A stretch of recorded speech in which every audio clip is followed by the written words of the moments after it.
Kadang-kadang nak sujud tuh ora kok muni subhana rabbiyal a'la ta napa sajadalaka wajhi wa sam'i wa basari wa mukhi wa asbi wa sya'ri wa mastaqallat bihi qadam. Jadi rambut wis disebut karena rambut kita ini juga hidup. Wong iso modot, paham kan? Iso kriting barang. Kowe iku bali lho nek sujud mergo. Nabi ku pirsa sujude napa? Rambuté. Paham ya? Tapi kita sujud tuh ya Allah, meneh traweh sing ana sing 8 menit ngene aku gak tok. Iku hakikat ngawur. Mbok gedhingi ku kiai, mbok dukung apa-apaan. Itu kita harus bangga. Dengan yang namanya sujud itu harus bangga. Sampai diistilahkan apa? Laula kaya zinatal wujudi ma toba aisi wala wujudi wala tarannam tu napa? Fi sholati wala ruku'i wala andekan ndak ajaranmu ya Rasulullah. Saya ini ndak pernah menikmati sujud. Dan tidak pernah nikmati rukuk. Jadi syarat saya sujud itu ora sekedar kowe metek anggota pitu mboten, harus ada taronnum, harus ada kenikmatan yang luar biasa. Karena sujud ini yang menjadikan kita nanti di surga. Sujud ini yang menjadikan kita layak masuk surga. Sujud ini pula yang menjadikan kita sah disebut umat Kanjeng Muhammad sallallahu alaihi wasallam. Ciri utama umat Nabi ora kok kemenangan politik atau kemenangan dunia mboten, tapi tarohum ruk'an sujud. Umat yang kamu lihat sebagai yang rukuk, sebagai yang sujud. Artinya apa? Kalau Nabi yang soleh diriwayatkan orang soleh, pasti riwayatnya tentang sujud, tentang rukuk. Paham ya? Bareng Nabi diriwayatno LSM sing liberal. Nabi itu tokoh yang menerima semua pihak. Diceritakan Nabi perjanjian dengan orang kafir, kerjasama dengan orang kafir. Ya kok entuk wae dalil. Untuk kondi wae. Aku kadang ya gumun aku sing wong alim ora roh iku roh iku untuk kondi. Aku ya kadang heran. Kadang takok aku wong. Niku kitab napa? Mbah Gus kula ya jare bar. Mergo aku kitabku ya sak boto-boto kok ora roh. Kono sing kitabe cilik kok. Roh. Ini penting saya utarakan. Mulane kula teng donya, kula nggih di bojo, nggih syukur, di anak nggih syukur. Tapi aku paling syukur kok kita ditakdir napa sujud. Mergo iku yang identitas kita. Ya ayyuhalladzina amanu ruk'u wasjudu wa'budu rabbakum. Kowe nek iman tenan ciri utamane rukuk, ciri utamane sujud. Saiki mboten. Orang tuh ndak nikmati rukuk dan sujud. Bedino sholat tetap ngeluh, ora di duwe utangnya akeh. Mestinya ketika nganggap sujud itu segala-galanya, ditakdir sujud itu senengnya bukan Nabi itu nak nyifati sujud saking senengnya. Hatta takuna sajdatul wahidah khairan minad dunya wa ma fiha. Sehingga satu sujud lebih baik dari dunia dan seisinya. Coba sekarang, nanti kamu di akhirat, identitas kamu yang menjadi sah masuk surga itu hanya sujud kamu. Tapi kita sujud itu biasa wae seakan-akan ndak nikmat Allah yang luar biasa untuk duit akeh. Ini kan markai tenan. Markai tenan, entek oleh markai. Ini apa-apaan? Kan aneh, Allah mengatakan sujud itu spesial, kemudian kita nyifati sujud hal yang biasa. Aneh, berarti kamu mensifati sesuatu tidak dengan sifat yang diberikan Allah dan Rasul. Allah mensifati sujud itu luar biasa. Mulane kula nu salat iku seneng makmum. Kula nak sujud itu nikmat tenan.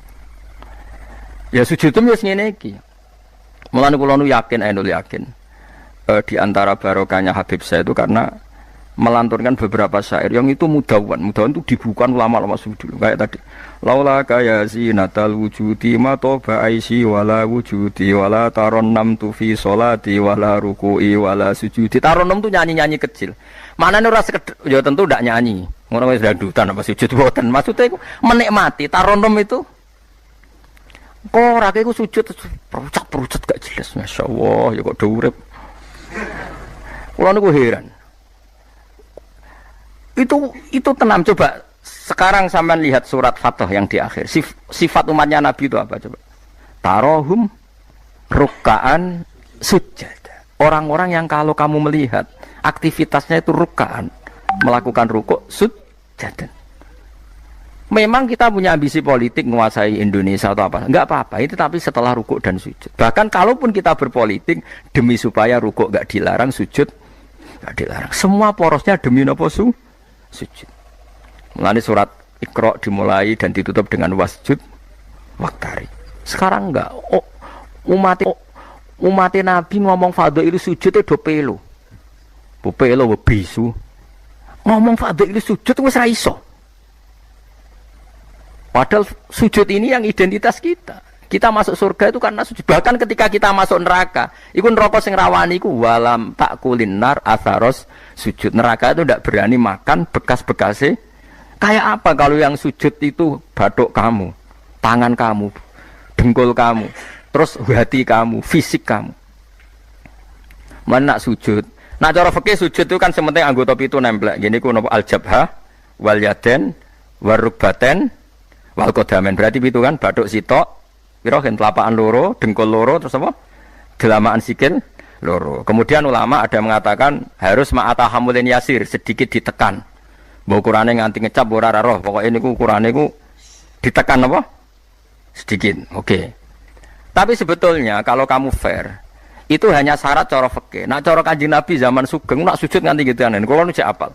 Ya Allah sajadalaka wajhi wa sam'i wa basori wa mukhi wa asmi wa sya'ri wa mastaqallat bihi qadami. Nabi nak sujud, ya Allah, jasad saya ini sujud kepada Engkau. Disebut semua. Sya'ri rambut saya, asbi sumsum saya. Sajadalaka wajhi wa sam'i karuan ya. Wa basori wa mukhi sumsum saya, wa asbi sendi-sendi saya. Wa sya'ri rambut. Iku nunjukno nek iso ke sujud itu total. Mulane kula suwun iku pentinge wong saleh disejarahno wong napa saleh. Para habaib sing saleh-saleh iku nak nyejarahno nabi iku sejarah bahwa nabi itu laula kaya zinatal wujudi matoba aisi wala wujudi. Mane umpama ora didikane jenengan uripku ora ana gunane. Matoba aisi uripku ora ana gunane, ora ana enake blas. Wala wujudi wujudku ya ana gunane. Kenapa ora ana gunane? Mergo kula ora iso wala taron namtu fi sholati wala ruku'i wala sujudi. Ya, tapi kowe ora perlu alim paham koyo ngene ora perlu. Wis aku joget tok las ra apa-apa. Sing penting aja wis ra paham malah ngaram-ngaramno bid'ah. Betano. Bocah kok kecangkemane ngono. Tapi kula pastikan, tapi nanti kalau orang soleh enggak diriwayatkan orang soleh, sing dilihat ya sisi-sisi yang tidak khasnya kesalian itu. Taruh saja misalnya gini, Mbah Hamid Pasuruan soleh, Mbah Mun soleh, Mbah Dola Barwani soleh, di sejarah nong rapati soleh, tamu nih akeh, diterima semua pihak, mulane uripe kepenak, mesti ngono lah sejarah nong. Tapi nak sing sejarah nong soleh, keselah tetep mulang. Wah alim bisa maca kitab takrib, istiqomah maca ikhya.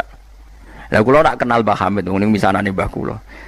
Santri-santri sing soleh nyetan, Mbah Hamid wis ora tau karek iku salat tahajud, nak duha ning kene, senengane maca burda. Bapak kenangannya senane dijak ning kamar dijak ngaji tafsir. Ya mesti seputar kesalehan. Diceritakno wong rapati soleh kebesaran. Tamune wae. Wong wong rono pejabat yo. Sopo wae. Pokoke top. Top ku manane tamune. Akeh bar. Lah nek ngono ae presiden, menteri, gubernur tamune akeh. Artis yo tamune. Akeh. Makanya kula kepengin nggih sejarahnya orang soleh. Itu orang soleh harus ikut ngomong biar tahu sejarah khasnya antar orang apa? Termasuk tadi nyifati Nabi itu laula kan apa ya zinatal wujudi matoba aisi wala wujudi wala taron namtu fi sholati wala ruku'i. Anak kula Hasan tasbihah terus anak kula sing cilik jenenge Milan niku kula kan ngapal sak nadzuman Imam Syafi'i. Padahal iki alit ya alhamdulillah do apal. Imam Syafi'i iku numangsa Imam Syafi'i mu ahli fikih kok sampeyan niku mboten dekne yo ahli tasawuf ahli hakikat. Niku nadzuman sing kula kan ngapal niku Imam Syafi'i niku laqad mananta ala qalbi bi ma'rifatin bi annaka wahudul ala'i wal qudusi wa ma taqallabtu min naumi wa fi sinati illa wa dzikruka bainan nafsi wan nafasi. Ya Allah, sungguh nikmat Engkau itu besar karena Engkau memberikan aku satu kenikmatan di mana kenikmatan itu saya tahu bahwa Engkau adalah dzul ala'i wal qudusi, zat pemberi nikmat dan yang suci. Wa ma taqallabtu min naumi wa fi sinati, kula niku turu ora tau molak-malik awakku. Ora tau molet corong Jawa. Illa wa dzikruka bainan nafsi wan nafsi, kecuali saya ingat Engkau di antara nafas-nafasku ini. Orang soleh meriwayatkan kesalian jadi wa ma taqallabtu min naumi wa fi sinati illa wa dzikruka bainan nafsi wan nafsi. Jadi tapi enggak, sekarang agama itu diceritakan orang-orang yang gila politik, gila kekuasaan. Kita harus kuat. Ya bagus, kita juga enggak ingin ngalami kayak Rohingya, paham ya? Makanya yang soleh-soleh pun jangan anti politik, goblok ya anti politik. Gobloknya tadi, kue misalnya ramelok politik, sing kuasa orang-orang non-muslim, tong fasik, terus sholat dilarang, pengajian dilarang, kacau. Lho tenan kula ketua partai-partai politik cara kan nyucup kula purun piye-piye ana gunane. Tapi nek kon iman ra gelem bodonine bolak-balik. Tapi kita harus hormat piye-piye menjadikan Islam itu di Indonesia enggak dilarang-larang, enggak dikuyo-kuyo karena penguasanya adalah orang napa? Islam. Tapi bojo mbok imani teman-teman bodonine yo bolak-balik bos watake ora roh wis pokoke bangsa ngono. Makanya ini penting sekali. Makanya saya kemarin itu senang banget sampai surat Sajdah. Ngaji kita adalah ditakdir sampai surat apa? Sajdah. Di mana surat ini mengatakan innama yu'minu bi ayatina alladziina idza dzukiru biha kharru sujada. Orang-orang mukmin sejati adalah orang ketika dibacakan ayat Allah itu langsung napa? Sujud. Tentu sujud ini bisa sujud fisik kayak kita pas sholat, termasuk bisa sujud pikiran, sujud hati, sujud macam-macam. Mulane Kanjeng Nabi kadang-kadang nak sujud ora kok mau muni subhana rabbiyal a'la ta napa sajadalaka wajhi wa sam'i wa basari wa mukhi wa asbi wa sya'ri wa mastaqallat bihi qadam. Jadi rambut wis disebut karena rambut kita ini juga hidup. Wong iso modot, paham kan? Iso kriting barang. Kowe iku bali lho nek sujud mergo. Nabi ku pirsa sujude napa? Rambute. Paham ya? Tapi kita sujud ya Allah, meneh traweh sing ana sing 8 menit ngono. Aku gak tok. Iku hakikat ngawur. Mbok gedhingi ku kiai, mbok dukun apa-apaan. Tapi wong sing makome ngene iku nek iso iku dadi imam. Kok nate wonten cerita teng daerah kula wong saleh alim dadi imam. Imami Jumatan. Bareng sujud lali. Lho wali wong ngenteni itu lho diarani mati ra mati. Akhire muridé ndudul kok. Mbah sampun. Batal sak Jumatan. Semenjak itu dia mengundurkan diri dari imam nopo. Tapi kowe kan gak ngarah sujud nganti ngono. Mulane wong nak salat iku aja nganggo makome sinten wong khawas. Lan sak kula tiang-tiang nak saleh iku ngimami yo nganggo makom sing adna. Dindekno makome. Lah engko nak pas bengi-bengi tahajud nganggo makom kelas A. Sekali salat iku wis lali. Masyhur. Sampe tak critani salate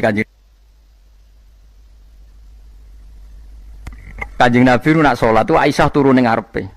Ya matang-matang ngono ning ngarepe. Ayo Aisyah. Mulai bolak-balik matur, Nabi ora digon sholat kowe iku ora. Nek kowe kan digon sholat tapi ora tau sholat. Nabi ki sing digon sholat ya nggon turu niku nggon sare ku digon sholat. Aisyah ya sare teng mriku. Masyhur riwayat hadis iso kae. Jare Aisyah. Oh Nabi nak ngadeg suwe tak sembujuk sikilku tak jelonjorno. Mergo Nabi nak sujud apa nak ngadeg iku. Minimal 200 ayat. Kulhu mau berang ayat. 200 ayat. Ngono cek nangis. Fama marra min ayati adzabin illa sta'adza minhu wala marra bi ayati maghfiratin illa astaghfar wa ma marra bi ayati tasbihin illa sabbaha wala bi ayati tahmidin illa hamada wala bi ayati takbirin illa kabbara.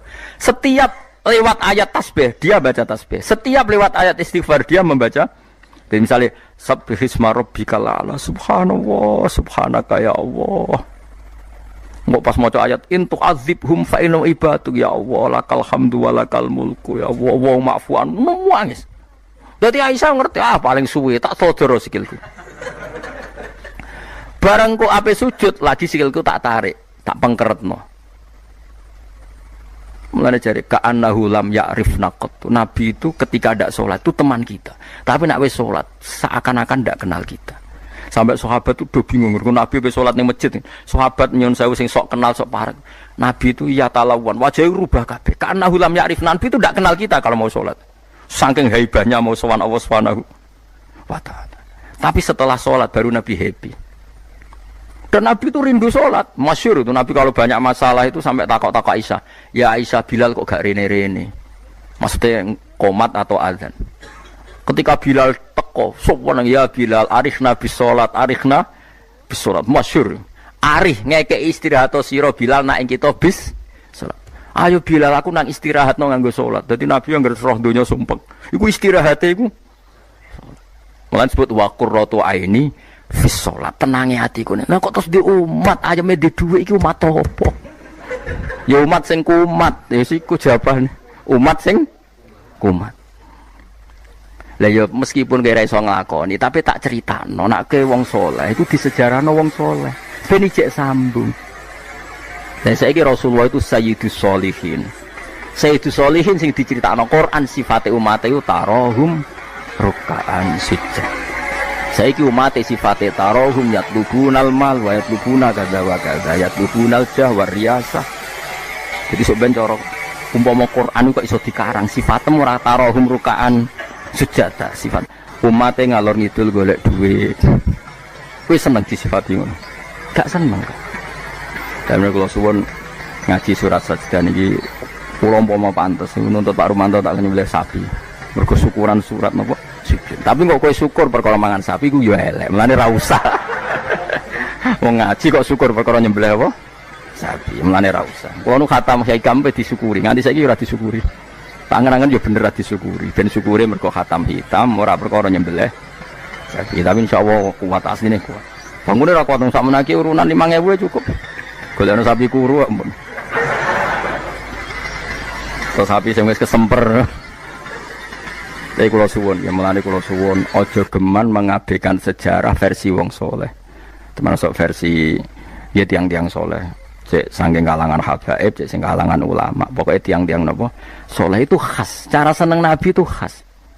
Kowe iso nyifati Nabi kayak tadi. Laula kaya zinatal wujudi ma to ba'aisi wala wujudi wala taron namtu fi sholati. Jajal Kanjeng Nabi versi wong-wong politikus malah diseru. Nabi itu pemersatu pan Arabik. Dulu Arab itu gini-gini, selada Nabi, iku yo iya sifatnya Nabi, tapi gue apa, bu omah ngomong no, gue sujud era iso kok ngomong dok dinti. Pertama Iqra turun ya wasjud, iku variasi-variasi setelah ada kekuatan politik, ono variasi-variasi sifat-sifat Nabi yang datang kemudian, ya, tapi sifat permanennya ya wasjud, waktari. Paham maksudnya? Paham tenan toh? Paham ya alhamdulillah. Soalnya nak sing ora paham ya bebo paham, ben nyenengno guru. Nyenengno guru ibadah. Pokoke eling-eling surat Fatah ya sing akhir napa? Tarahum rukaan sujada. Walahum lan ora ana te wong akeh yung dzuruna dikai tempo sapa wong akeh. Yumhaluna tegese dikai tempo sapa wong akeh li taubatin krana tobat au ma'diratin utawa ngekeki alasan. Fa'arid mongko mengo sira anhum sanging kufar wan tadzir lan ngenteni ana sira. Misale inzalal adzab ing turune siksa bimiklan kufar. Innahum satamne wong kafir ya muntadziruna ngenteni sapa wong kafir. Bika ing sira wong kafir ngenteni misale hadis samautin ing terjadine kematian atau anyare kematian au qatin utawa terjadine pembunuhan. Bismillahirrahmanirrahim. Afaman kana mu'minan kaman kana fasika. Afaman kana mu'minan kaman kana fasikal la yastawun. Ammal ladzina amanu wa 'amilus shalihati falahum jannatul ma'wa nuzulam bima kanu ya'malun. Wa ammal ladzina fasaqu fama'wahumun nar. Kullama aradu ay yakhruju minha u'idu fiha wa qila lahum dzuqu 'adzaban nar. Dzuqu 'adzaban nar alladzi kuntum bihi tukadzibun. Afaman kana, afaman ana ta utahi wong. Wong sapa wae? Kana kang ana sapa man. Ana iku mukminan, iku wong sing mukmin, sing percaya kebenerane Allah lan Rasul. Iku kaman kaya dene wong kana kang ana sapa man iku fasikon, iku wong sing fasik utawa wong sing kafir. Baleni malih. Afaman ana ta te wong kana kang ana sapa man iku mukminan mukmin. Manane mukmin ku benerno apa sing digawa Allah lan Rasul. Iku kaman kaya dene wong kana kang ana sapa man iku fasikon iku fasik utawi kafir. La yastawun, ora padha sapa wong mukmin lan wong fasik. Ail mukminuna tekse pira-pira mukmin wal fasikuna lan pira-pira fasik. Ammal ladzina amanu anapun te wong sing iman wa amilu lan nglakoni sapa alladzina as-sholihati ing boro-boro amal saleh. Wong iman lan nglakoni amal saleh falahu mongko iku berhak, mongko iku keduwe alladzina amanu jannatul ma'wa te entuk swarga kang dadi panggonane utawa swarga-swarga kang dadi nggon panggonane. Nuzulan tur hale tumurun. Hale dadi sogatan, hale dadi penghormatan. Huwa te maknane nuzul ku ma perkara yu adu kang den sogatna apa ma kang disuguhna apa ma lidulfi krana tamu. Bima sebab perkara kanu kang ana sapa ngake ya malu nang nglakoni sapa ngake. Wa ammal ladina anapun te wong akeh fasaku kang padha fasik sapa ladina. Fasik ku maknane fasik. Teng mriki fasik bil kufri fasike kelawan kafiran. Wah ini gak apal lho nggih kula kados ngaji kula wingi. Pokoke angger fasik disebut Quran kok ahli neraka iku mboten kok fasike sampean mboten ini fasik ringan nggih, fasik medium nih. Fasik sing ahli neraka bil kufri wa takdzibi. Wah apal lho. Wah angger fasik kok ahli neraka mana apa fasik kekafiran lan fasik ngorohno Allah lan apa Rasul. Tapi nak fasik kaya sampean bodoni wae enteng. Dak kok teras warga ijek-ijek mlebu. Dak kok pager-pager terus napa? Mlebu nggih araf nggih kecantol-cantol mungkin ngono. Heeh. Mbok jongkrono sithik munduk swarga ngono. Oh, angger fasik iki jelas. Mulane kula wingi ngotot. Ciri khas ahli sunnah niku darani ahli neraka iku kafir. Napa? Mulane mriki fasaku napa bil kufri wa takdzibi. Fasike kelan nglakoni kekafiran lan gorono Allah. Kowe kafir to ora? Mboten. Kowe tau gorono apa Rasul? Nak bodoni kanca. Bolak-balik lah. Iku urung kafir wenteng. Mergo yo kene tau dibodoni padha wae kan wales-walesan ngono napa? Sesama saling bodoni ya. Gak usah saling napa dendam.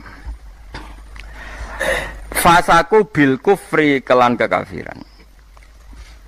Jadi ngeten nggih kula terangno nggih masalah madzhab ahli sunnah nggih. Sampeyan kok aja terjebak training aswaja terus. Aswaja itu trainingnya pokoknya kadang tahlil ahli sunnah atau mboten enten ngoten kaidah ngoten. Sing ngeten kaidah ini tadi, apakah mukmin yang melakukan dosa besar itu kafir apa ndak? Jadi ciri khas ahli sunnah dan ndak itu perdebatannya napa? Mukmin sing murtakibul kabira napa? Mukmin sing murtakibul kabira. Orang mukmin yang melakukan dosa besar itu menjadi kafir apa ndak? Ahli sunnah berpendapat tidak menjadi kafir. Sementara yang khawarij yang lain berpendapat menjadi kafir. Nah, Imam Suyuti, Imam Ghazali, Imam Syafi'i semua itu ahli sunnah. Sehingga kalau ada orang kok ahli neraka, niku mesti maksiate iku bil kufri wa takdzibi. Alasan Imam Syafi'i sak bala-balane niku sak ulama sak kancane niku wong nek wis kadung bener diridani Allah, niku sifate ora kok ora tau salah. Kula baleni malih nggih.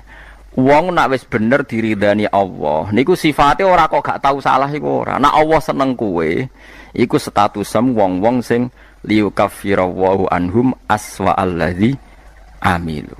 Engko amal elek ndelalah didadekno di sepuro sinten? Allah. Carane piye ya? Carane ku gawe poin. Misale ngeten, sampeyan ngobet wek cah wedok. Cah wedok wis seneng banget kowe. Sementing ke komitmen aja zina. Tapi sampean aja takok kula, berarti SMS-an angsal Gus. Jawel angsal yo aja takok ngono. Tapi nak kowe kasil jawel tok ra zina ku insyaallah barokah ngedohi dosa gedhe sing cilik di sepuro. Tapi aja muni halal. Yo aja muni halal, yo aja lakoni nek iso. Cuma iki cerita. Ana wong seneng cah wedok banget. Tapi dia ini sukses ninggalno napa? Zina. Tapi ora sukses ninggalo jawil utawa SMS-an misale. Tapi kok jumni halal lho ya. Wong kula ora muni halal kok mbok riwayatno halal. Niki rak ngaji ilmu. Mergo di antara jatah di sepuro iku apa alladzina napa mboten niku intajtanibu kaba'ira matun hauna anhu iku nukafir angkum sayiatikum. Nak kowe sukses ngilangi sing gedhe insyaallah muga-muga sing cilik iku di sepuro. Misale kula guwething ruhin, maksimale kan mateni. Mata ini kan dosa gede tak hindari, mau ngenyek tok bocah kriting ndek. Lah iku yen yo dosa ngomentari niku kan. Tapi luwe apik timbang gedeng diimplementasekno membunuh. Jadi misalnya gedeng wong, opsi tertinggi kan mata ini. Misalnya gak mata ini bacok sikile atau bacok tangane kan berat. Wah iki ditinggalo kabeh mau karek ngrasani gremeng ngenyek. Lah iku lumayan. Senajan to ngrasani yo tetep dosa, tapi lumayan. Mulane kiai-kiai rata-rata yang ngrasani mergo mangkel lu nek ora diomongno dadi udun. Nah, akhire ngrasani. Kiai-kiai anggere mbok tamoni critakno lawan politike mesti ngrasani to ora? Ngrasani. Mergo nek dimpet ya dadi udun. Tapi ku luwih apik timbang mateni. Misale kula kiai yang jenis seperti ini. Roh metode wong seneng Quran lewat konser, lewat MTQ mesti ngritik. Bar wanita ora seneng nek ono MTQ dikritik. Ya ngrasani, tapi apik niate. Lah kok sing seneng MTQ ya ngrasani kiai-kiai sing kaya kula. Wah, wong kok gak gelem siar. Quran iku buta siar, wong Islam buta siar. Iso muni-munine lho pokoke. Ikan yo rasan-rasanan. Sampai sementing gak santet-santetan ngono maksudnya. Lah iku disebut apa? Intajtanibu kaba'ira ma tunhauna anhu insyaallah nukafir angkum sayyiatikum. Jika kamu sukses meninggalkan dosa-dosa besar, yang kecil insyaallah dimaafkan. Ini penting saya aturkan. Nah, kalau orang baik itu syaratnya tidak pernah dosa, berarti sekali dosa dia jadi kafir. Ini masalah bagi ahli sunnah. Nah, ini penting kalau atur. Mergo ceritane ngeten nggih, wong nak bakate saleh, mabuke nang masjid.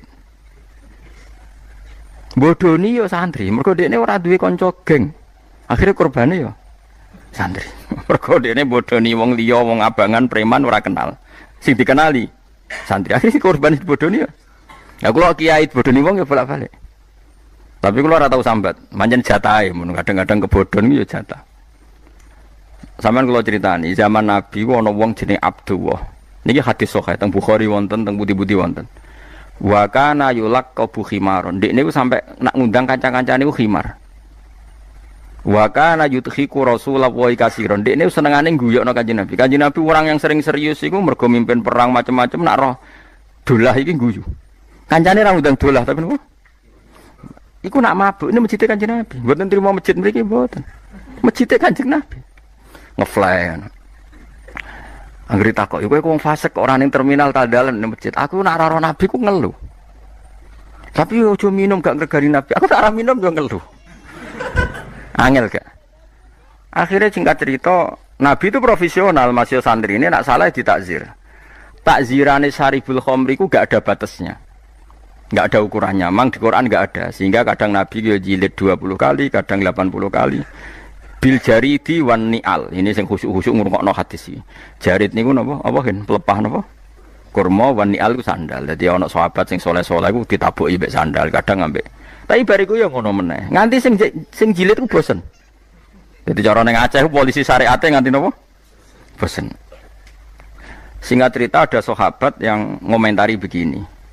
Ya khimar ya mal'un. Pokoknya di kue ku khimar, iku mal'un. Saya masih ingat betul tagnya itu, kamu ini mal'un, orang yang dilaknati Allah. Nabi duka.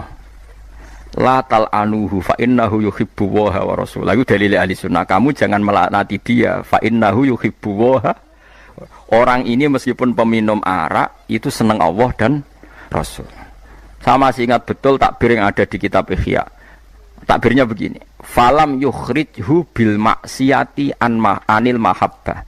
Nabi tidak mengeluarkan dia dengan melakukan maksiat dari status mencintai Allah dan Rasul. Sebab itu ahli sunnah sepakat, orang maksiat itu bukan kena sifat atau kena status dia memusuhi Allah dan maksiat itu gawan kita dhaif. Misalnya ngene, kowe ora cah wedok iku eling terus nganti 2 jam. Bareng Allahu Akbar takbir ra eling Allah. Terus berarti lu seneng cah wedok timbang Allah. Wong ambek Allah ora eling mbek cah wedok. Ora iso ngono, kowe seneng cah wedok gawan nafsu yen gak bakat wali. Paham nggih? Akhire eling terus ra iso lali. Allah ora butuh mbok ilingi kowe ya ora keren diparingi lali kowe.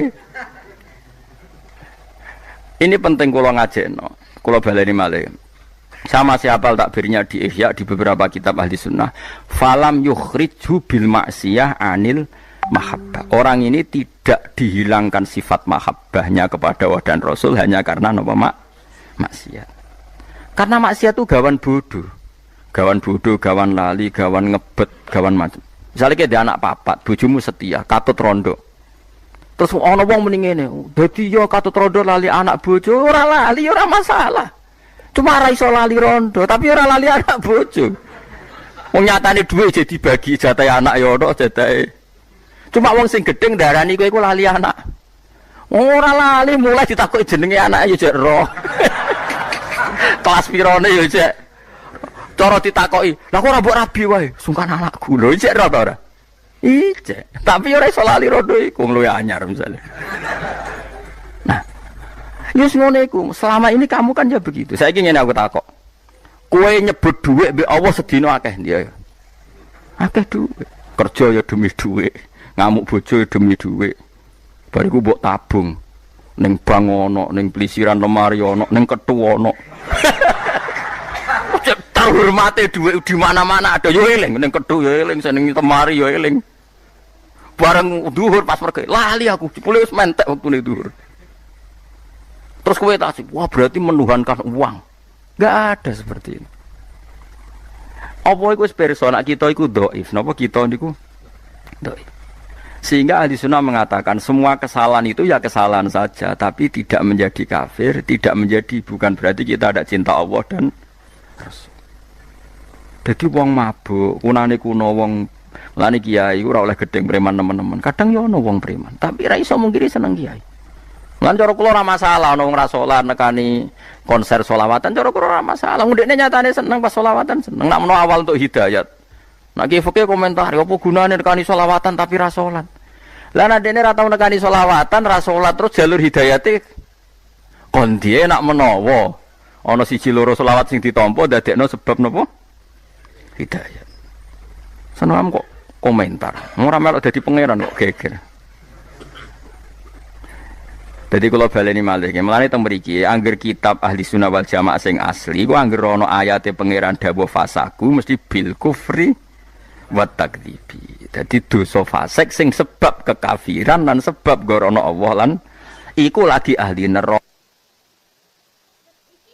Harun ar-Rasyid itu dinasti Bani Abbasiyah. Itu pinter sekali. Ada seorang ustadz yang agak ekstrim. Itu datang ke Harun ar-Rasyid. Ya Amirul Mukminin, inni nasihun laka famusaddidun alaika. Fala tajidanna alayya fi nafsika syai'an. Saya mau nasihati kamu, tapi saya mohon jangan masukkan hati. Karena nasihat ini penting. Tapi saya akan keras, vulgar. Akan keras, kritik saya akan keras. Karena Anda sebagai Amirul Mukminin tidak pedes. Apa kata Amirul Mukminin Harun ar-Rasyid? Uskut ya Ustadz. Sebagai riwayat uskut ya jahil. Kamu itu Ustadz bodoh, tidak usah banyak omong. Terus ditanya, kenapa saya bodoh? Terus dibacakan ayat faqula lahu qaulal layyina la'allahu yatadzakkaru aw yakhsha. Inna Allaha ta'ala qad arsala man huwa khairun minka ila man huwa syarrun minni. Wa ma'a dzalika qala ta'ala faqula lahu qaulal layyina. Allah pernah menugaskan seorang yang lebih baik ketimbang kamu, yaitu Musa dan Harun. Musa dan Harun adalah seorang nabi. Kepada orang yang lebih buruk ketimbang saya, yaitu Fir'aun. Itu saja etikanya faqula lahu qaulal layyina. Kamu kalau ngomong yang halus, yang baik, yang berperadaban, kok kamu sama saya mau kasar? Akhirnya ustadznya ternyata pinter kamu, ya pinter aku. Jadi semudah itu. Allah itu menugaskan orang yang lebih baik ketimbang kamu, yaitu Nabi Musa. Kepada orang yang lebih buruk ketimbang saya, yaitu Fir'aun. Itu saja ada etikanya. Kok kamu sama saya mau tambah etika? Mau main kasar hanya karena kamu merasa nasihat Anda benar. Jadi gampang sekali memahami Quran. Tapi lagi-lagi memang bagi ahlinya. Tapi ini saya bantu supaya sampean jadi ahli apa? Quran. Ada sekian problem dalam memahami Quran, terutama kalau lewat terjemah. Problem itu bisa gawat betul, bukan gawat-gawatan tapi gawat betul. Misalnya ada ayat begini dan terjemahnya pasti begini. Fa'ainama tuwallu fasamma wajhullah. Kamu menghadap mana saja, di arah manapun, di sana ada ridhonya. Itu kalau hanya pakai terjemah, tentu menjadikan kita sholat bisa menghadap ke timur, ke barat, ke utara, dan ke apa? Selatan. Saya cerita sedikit tentang asbabun nuzul. Memang tema sekarang tentang asbabun nuzul. Dulu Rasulullah SAW ketika di Mekah itu sholat menghadap Ka'bah. Tapi setelah pindah di Madinah, di mana Madinah itu ada komunitas Yahudi dan Nasrani, Rasulullah itu menghadap ke Baitul Maqdis. Kira-kira 16 bulan, 16 sampai 17 bulan. Semua riwayat itu kisarannya hanya 16 sampai berapa? 17 bulan. Sehingga orang Yahudi itu bilang begini, Muhammad ini baiklah, meskipun dia membawa agama baru, tapi kiblatnya masih ikut kita, masih baik kan. Setelah 16 bulan, Nabi diperintahkan Allah untuk menghadap ke Ka'bah. Awal liwajaka syatrul masjidil haram. Maka orang Yahudi itu berontak. Berontaknya adalah kiblat mereka ditinggalkan. Cara berpikir orang Yahudi itu kiblat mereka ditinggal. Sehingga mereka bilang mawallahum an qiblatihim allati kanu 'alaiha. Apa yang menjadikan umat Islam berpaling dari kiblat Baitul Maqdis. Kemudian mereka provokatif betul. Ini perlu diperjelas. Provokatif. Bilang begini, "Inna Muhammadan tahayyara fi din." Muhammad ini bingung dalam beragama sehingga habis ngomong A ngomong B, habis kiblat Ka'bah, kiblat Baitul Maqdis. Sehingga dalam banyak tarikh disebutkan peristiwa kiblat itu terbanyak melahirkan orang murtad, orang yang keluar dari Islam gara-gara provokasi orang Yahudi, Muhammad tahayyara fi dini. Muhammad tuh bingung dalam menentukan pilihan apa? Beragama. Kemudian walhasil singkat cerita akhirnya Nabi itu madhep Ka'bah. Apa yang terjadi mukjizat itu adalah bahwa agama ini agama yang mewakili semua agama sebelumnya yang masih orisinil. Yaitu Nabi akhirnya berargumentasi Ka'bah adalah kiblat yang asli, yang lebih tua. Terus mereka tanya, buktinya apa? Dijawab oleh Quran, fihi ayatum bayyinatum maqamu apa? Ibrahim. Ka'bah bukti tertua adalah di situ ada makam Ibrahim. Makam itu jejak kaki. Ya, kalau bahasa Indonesia makam itu kuburan. Kalau dalam bahasa Arab makam itu jejak apa? Jejak kaki. Sehingga diketahui oleh sejarah dibuktikan di situ ada jejak kaki siapa? Nabi Ibrahim. Sementara nisbatnya Baitul Maqdis itu adalah kepada Nabi Musa dan Nabi Harun. Yang ini adalah turunan dari Nabi siapa? Ibrahim. Hikmahnya apa? Begini. Sebagai bukti bahwa Baitul Maqdis pernah menjadi poros Islam atau poros Tauhid, maka Nabi Muhammad pernah disuruh menghadap ke Baitul Maqdis. Buat inget-ingetan kalau ini pernah menjadi poros apa tahu? Tapi tetap tua-tuaan masih tua apa? Nah, kenapa tua Ka'bah tadi? Karena Ibrahim adalah Abul Anbiya, bapak dari para. Dan di situ ada jejak kakinya. Fihi ayatum bayyinatum maqam. Bukti itu belum cukup. Dibuktikan lagi bahwa Ismail kecil itu hidupnya di Ka'bah. Kita tahu sa'i bainas Safa wal Marwah adalah karena Siti Hajar sedang mencari apa? Jadi ada bukti sekian, bukti empirik bahwa Ibrahim itu kiblatnya itu Ka'bah, bukan Baitul. Sehingga ada kata-kata fihi ayatum bayyinatum maqamu. Nah, tanpa ngerti asbabun nuzul, kamu akan mengartikan fa'ina ma tuwallu fatamma wajhuhu itu salah. Karena di situ kamu menghadap mana saja, maka di situ ada ridhonya Allah. Maka para ulama memberi catatan, maksudnya begini, kamu menghadap kemana saja, asal itu yang diperintahkan Allah, maka di situ ada ridhonya Allah. Harus seperti itu maknanya, disesuaikan dengan konteks asbabun nuzul. Tanpa seperti itu tidak bisa. Dan masih banyak lagi kepentingan tentang asbabun nuzul. Jadi problem sekarang adalah banyak mufassir yang hanya mengartikan dari terjemah. Itu bahaya sekali. Jika ada orang yang menikah secara mut'ah, itu kan mirip kayak transaksi zina. Mereka berdalil famastamta'tum bihi minhunna fa'atuhunna ujurahun. Perempuan yang sudah kamu nikmati, yang penting kamu bayar. Terjemahnya seperti itu.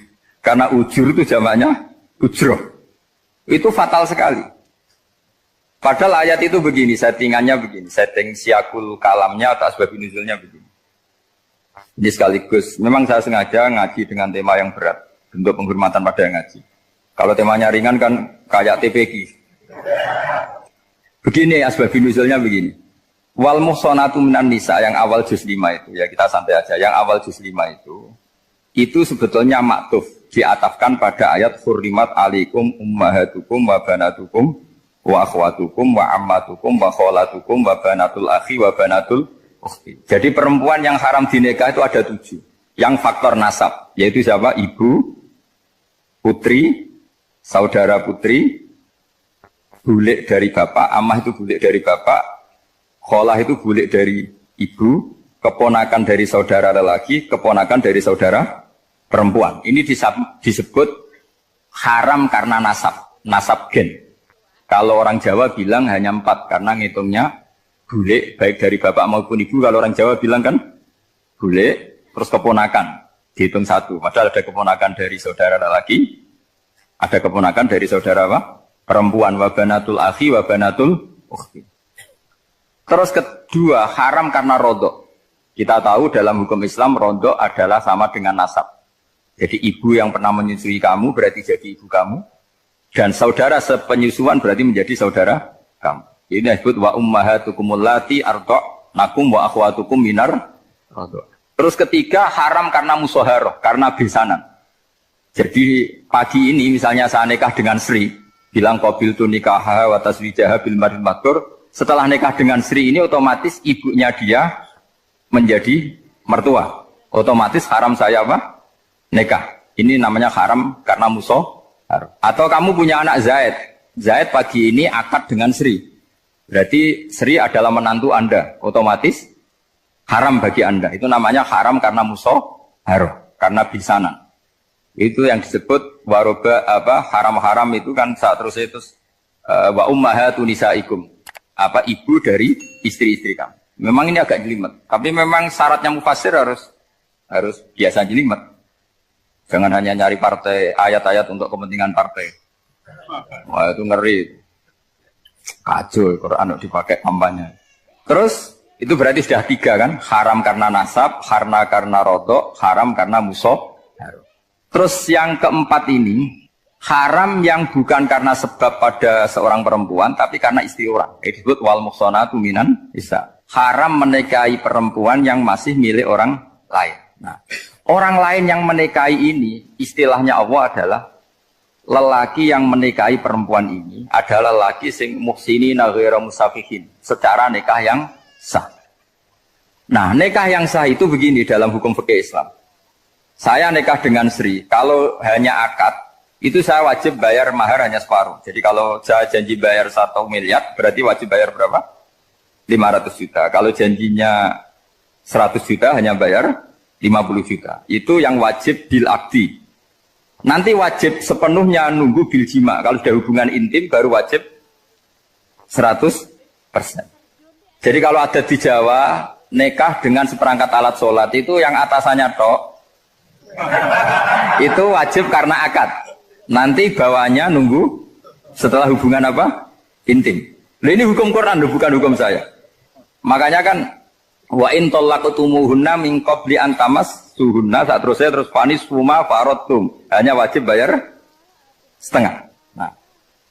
Nah, perempuan yang sudah diajak hubungan intim itu kata Allah fa'atuhunna ujurahun, maka wajib kamu bayar pen.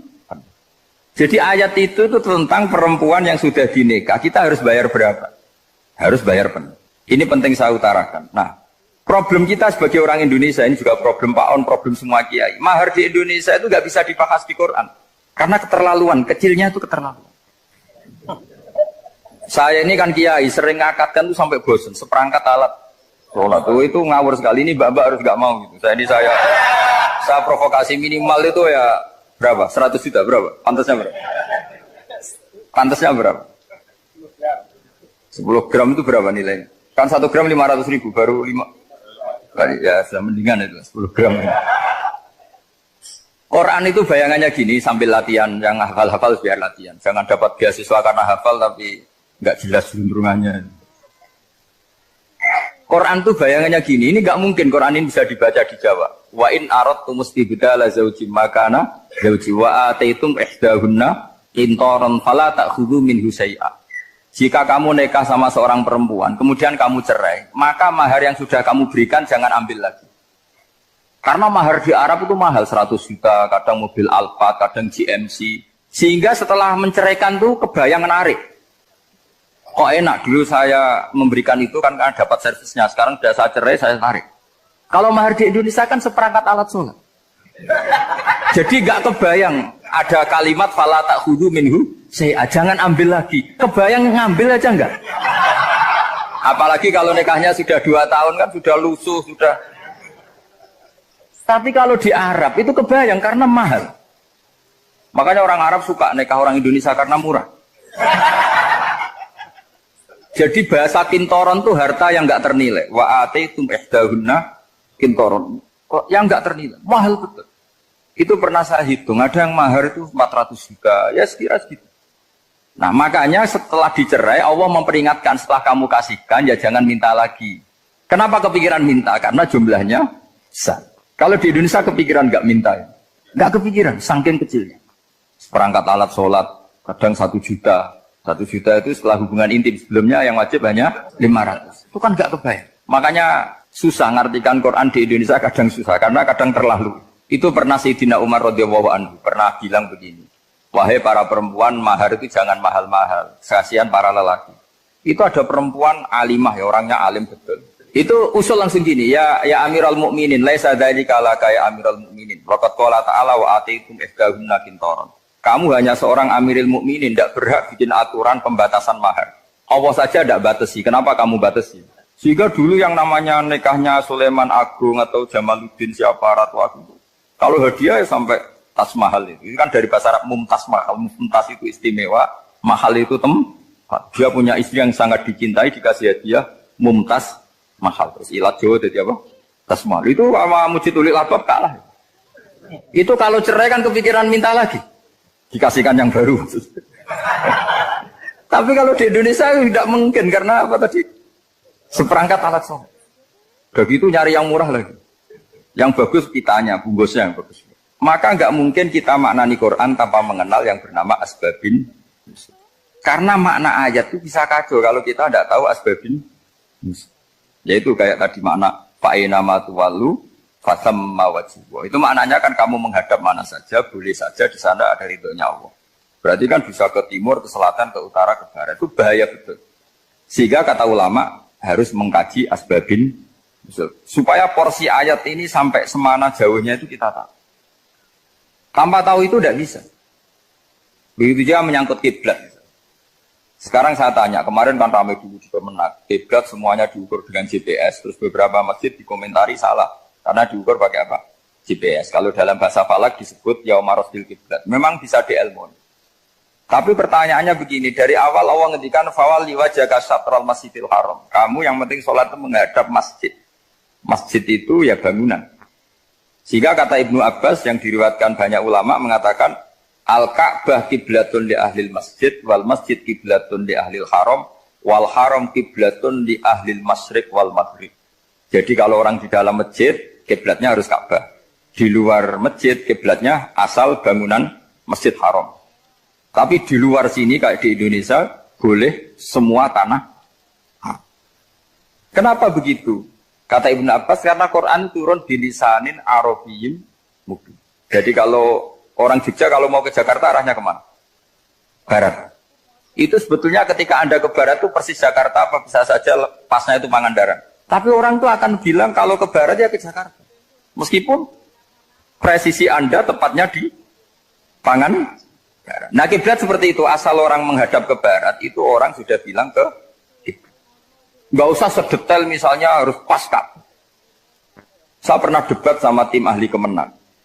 Nggak bisa Gus, sekarang ada GPS harus tepat Ka'bah. Terus saya bilang gini, kalau teori Anda benar, berarti semua masjid luasnya maksimal 16 meter. Ka'bah itu luasnya hanya 16 meter. Berarti Masjid Ulil Albab yang pojok sana sama pojok sana, kira-kira itu ya sudah tidak kena Ka'bah. Kalau harus tepat, Ka'bah itu kan diameternya hanya 16. 16 sampai 18 kalau nggak salah. Berarti semua masjid kalau ingin tepat Ka'bah harus pas 16. Kalau terlalu luas pilihannya harus cekung. Kan jadi aneh. Makanya saya itu sering Pak, dulu saya ini biasa debat fikih. Kalau di tradisi pesantren namanya Basul Masail. Saya punya teman yang paling kurang ajar, yang paling saya kenang dalam panjang sejarah. Dulu itu kalau debat fikih itu ya seru. Kalau aturan fikih kan gini, soft paling baik itu kan soft pertama. Baru kedua, baru ketiga. Yang paling keren kan soft awal, soft. Terus teman saya bilang gini Pak, ya kalau gitu gini aja Gus, desain masjid itu memanjang utara selatan. Biar semuanya soft awal. Gara-gara didesain begini kan ada soft 2, soft 3. Apa susahnya? Kita bikin mulai awal supaya masjid itu memanjang utara apa? Selatan. Supaya semuanya soft awal. Ya kalau ada hukum ya diimplementasikan dalam desain bangunan katanya. Itu kan kacau. Terus akhirnya saya jawab, lalu setelah begitu yang paling afdol siapa? Yang dekat imam. Ya sudah, bikin cekung saja kalau gitu. Artinya gini ya, beragama itu yang sehat. Jadi beragama itu berdasar riwayat. Berdasar riwayat, pernah ada ulama yang hitung. Madinah menghadap Ka'bah itu ya tidak pas. Pernah dihitung pakai GPS. Kiblat Madinah ke Ka'bah itu ya tidak pas. Tidak seperti yang pernah dianjurkan Kemenak. Karena apa? Agama ini ngikuti bilisanin arabiyyin mungkin. Seperti jenengan gini. Semua ini istilahnya apa? Menghadap Gus Bah. Padahal ada yang agak sana, agak sana. Semuanya ngaji sama siapa Gus? Ya sudah. Istilahnya bertatap muka. Memangnya kita benturan. Ini bahasa. Jadi seperti ini semua namanya apa? Berhadap. Padahal ada yang agak samping, agak samping. Ka'bah juga gitu. Sebenarnya tidak se-ekstrim yang dibayangkan orang-orang. Cuma kalau bisa tepat, ya kita harus tepat. Tapi tetap saja tidak perlu 16 apa? Meter. Nah, fa'ainama tuwallu fatamma wajhuwa itu artinya menghadap. Menghadap itu menghadap arah. Makanya Allah tidak dawuh fawalli wajhaka nahwal Ka'bah, tapi fawalli wajhaka syatrul Masjidil Haram. Jadi ini penting saya utarakan supaya kita familiar dengan istilah-istilah Quran. Istilah Quran itu gampang. Nah, kalau kita kaji itu kan. Problem kita tidak pernah mengkaji. Jadi semuanya asing. Kalau kita mengkaji itu gampang sekali. Saya punya sekian cerita betapa pentingnya mengkaji Quran. Harun ar-Rasyid itu dinasti Bani Abbasiyah. Itu pinter sekali. Ada seorang ustadz yang agak ekstrim. Itu datang ke Harun ar-Rasyid. Ya Amirul Mukminin, inni nasihun laka famusaddidun alaika. Fala tajidanna alayya fi nafsika syai'an. Saya mau nasihati kamu, tapi saya mohon jangan masukkan hati. Karena nasihat ini penting. Tapi saya akan keras, vulgar. Akan keras, kritik saya akan keras. Karena Anda sebagai Amirul Mukminin tidak pedes. Apa kata Amirul Mukminin Harun ar-Rasyid? Uskut ya Ustadz. Sebagai riwayat uskut ya jahil. Kamu itu Ustadz bodoh, tidak usah banyak omong. Terus ditanya, kenapa saya bodoh? Terus dibacakan ayat faqula lahu qaulal layyina la'allahu yatadzakkaru aw yakhsha. Inna Allaha ta'ala qad arsala man huwa khairun minka ila man huwa syarrun minni. Wa ma'a dzalika qala ta'ala faqula lahu qaulal layyina. Allah pernah menugaskan seorang yang lebih baik ketimbang kamu, yaitu Musa dan Harun. Musa dan Harun adalah seorang nabi. Kepada orang yang lebih buruk ketimbang saya, yaitu Fir'aun. Itu saja etikanya faqula lahu qaulal layyina. Kamu kalau ngomong yang halus, yang baik, yang berperadaban, kok kamu sama saya mau kasar? Akhirnya ustadznya ternyata pinter kamu, ya pinter aku. Jadi semudah itu. Allah itu menugaskan orang yang lebih baik ketimbang kamu, yaitu Nabi Musa, kepada orang yang lebih buruk ketimbang saya, yaitu Fir'aun. Itu saja ada etikanya. Kok kamu sama saya mau tambah etika? Mau main kasar hanya karena kamu merasa nasihat Anda benar? Jadi gampang sekali memahami Quran. Tapi lagi-lagi memang bagi ahlinya. Tapi ini saya bantu supaya sampean jadi ahli apa? Quran. Meskipun ngajinya sebulan sekali. Sudah sebulan sekali tidak punya kitabnya. Sudah. Jadi ulama dulu kalau belajar Quran itu gampang. Saya berkali-kali cerita. Yang kitab saya baca di rektorat namanya Sajaratul Ma'arif. Itu kalau cerita bikin judul itu enak sekali. Babuna fil ibad bikulil bilad. Bab seseorang di mana saja hidupnya harus bermanfaat. Terus dalilnya itu hanya mengutip makalahnya Nabi Isa, wa ja'alani mubarakan ainama kuntu. Ciri utama seorang nabi apa? Saya di mana-mana adanya berkahi orang lain. Jadi berkah bagi orang lain. Maksudnya tidak jadi problem bagi orang lain. Artinya kamu hidup entah di Jogja seperti Pak Ono orang Jember, saya orang Rembang. Hidup di Jogja manfaat, di Jember ya manfaat, di mana-mana. Saya pernah di Korea seminggu ya manfaat. Saudara kita TKI yang di Korea manfaat, di sana bikin masjid, bikin apa. Karena ngendikane Allah menceritakan Nabi Isa siapa? Wa ja'alani mubarakan ainama kuntu. Saya adalah orang yang di mana-mana berkah. Artinya manusia eksistensinya harus seperti itu, hidup di mana saja. Gampang sekali memahami. Pernah Imam Syafi'i ditanya, kalau kamu nggak kehilangan air atau nggak ada air di satu daerah, cari-cari dulu. Sampai nggak ketemu. Setelah nggak ketemu air, baru kamu boleh tayam. Imam Syafi'i ditanya, apa dalilnya harus mencari dulu? Kalau nggak ada air ya langsung tayamum saja. Kenapa harus nyari-nyari dulu? Jawabnya Imam Syafi'i itu gampang sekali. Qala ta'ala falam tajidu ma'an. Kemudian kamu tidak menemukan air. Di mana-mana tidak menemukan setelah mencari. Kalau belum mencari namanya tidak tahu. Kan ayatnya kan falam tajidu ma'an. Kemudian kamu tidak menemukan air. Tidak menemukan itu nyari dulu apa langsung ambil sikap?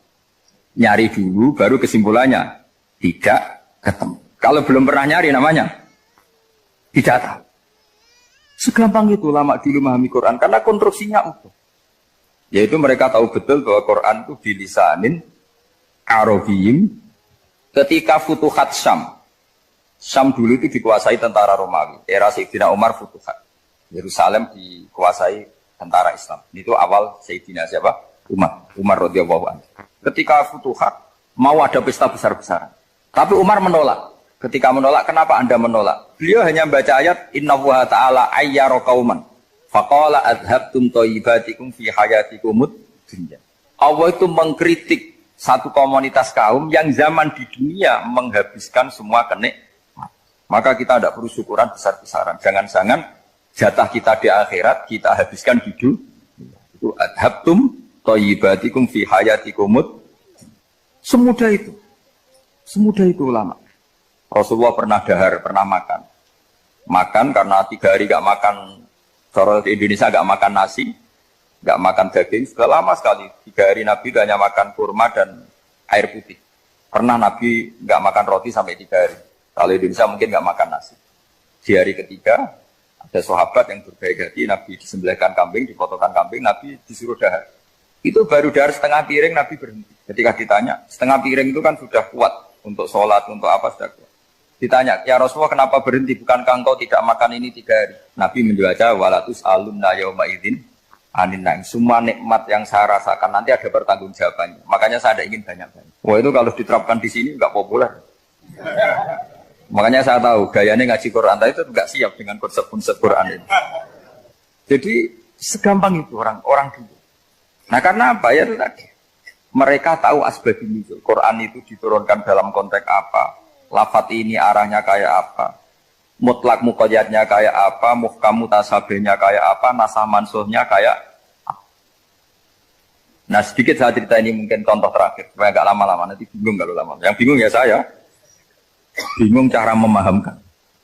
Jadi kalau guru itu kan bingung cara memahamkan, kalau murid bingung cara memahami. Nggak tahu tingkat kebingungannya sama, kalau guru itu bingung cara memahamkan, kalau murid bingung cara. Jadi ini pertemuan 2 kelompok bingung.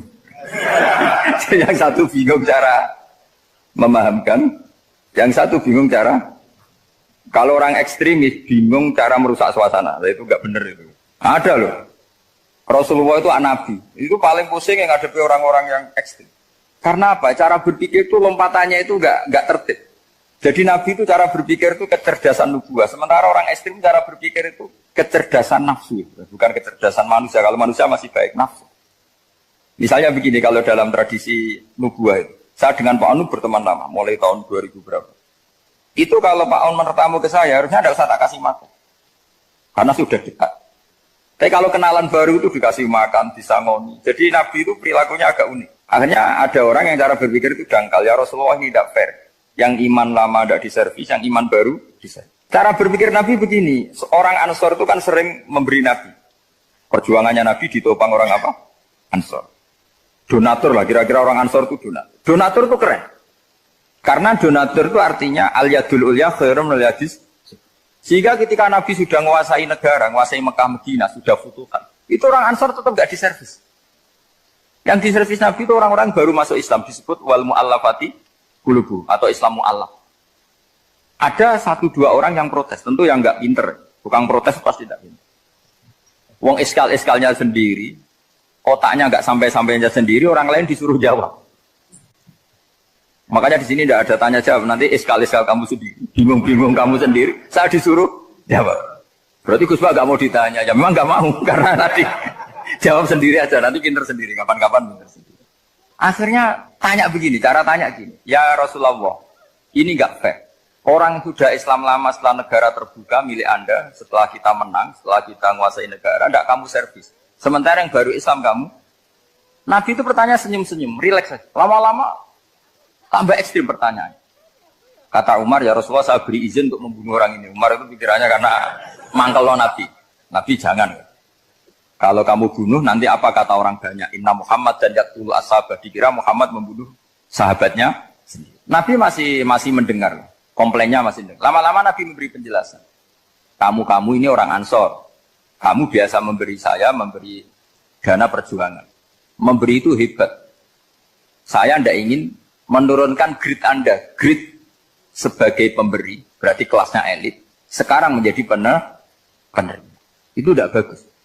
Itu betapa Rasul ini namanya kecerdasan nubuah. Kalau orang biasa memberi, biar memberi saja. Supaya dia tetap heroik, tetap patriotik, tetap keren. Karena mentalnya pemberi. Jangan sampai dari mental memberi, kemudian mentalnya peminta. Jadi kalau Pak On jadi tim suksesnya Pak Jokowi itu ya tidak minta-minta.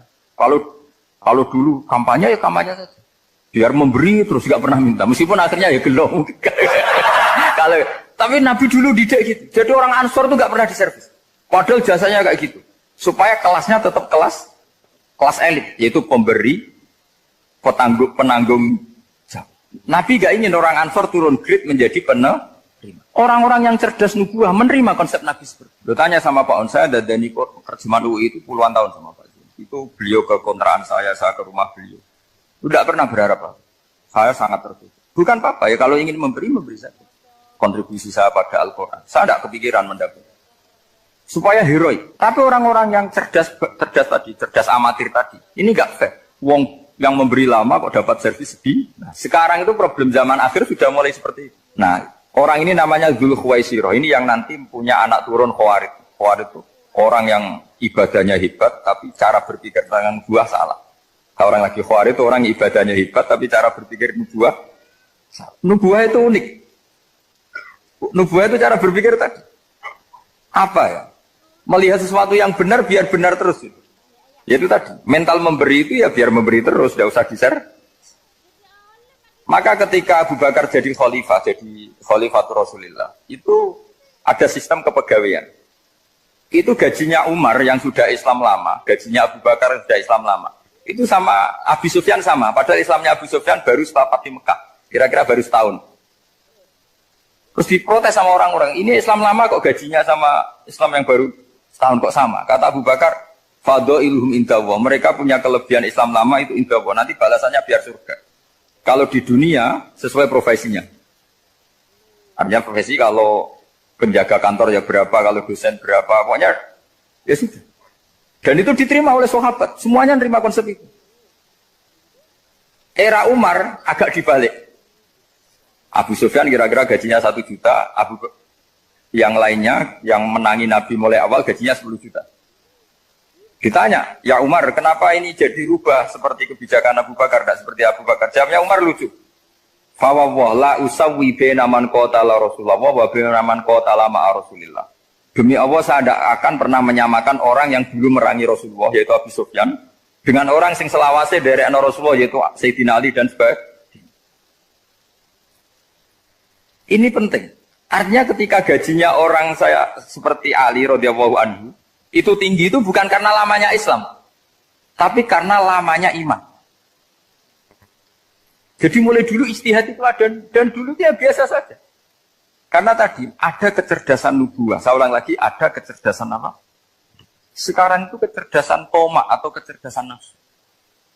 Itu kalau sampai ngaji kitab tasawuf, itu bab bakhil itu tidak ada. Menurut kitab tasawuf, medit itu tidak ada, kikir itu tidak ada. Yang ada itu tomak. Tomak itu berharap dikasih orang lain. Sampean pernah nggak bilang kalau artis-artis di Jakarta kikir? Tidak pernah kan? Karena kamu tidak pernah ingin diberi. Tapi kalau kamu punya pacar karena kenal tidak pernah ditraktir, oh pacar saya kikir. Karena kamu ingin diberi. Pernah nggak kamu hukumi orang lain kikir yang nggak kenal? Padahal tidak pernah memberi kamu. Apa kak? Karena kamu tidak pernah ini.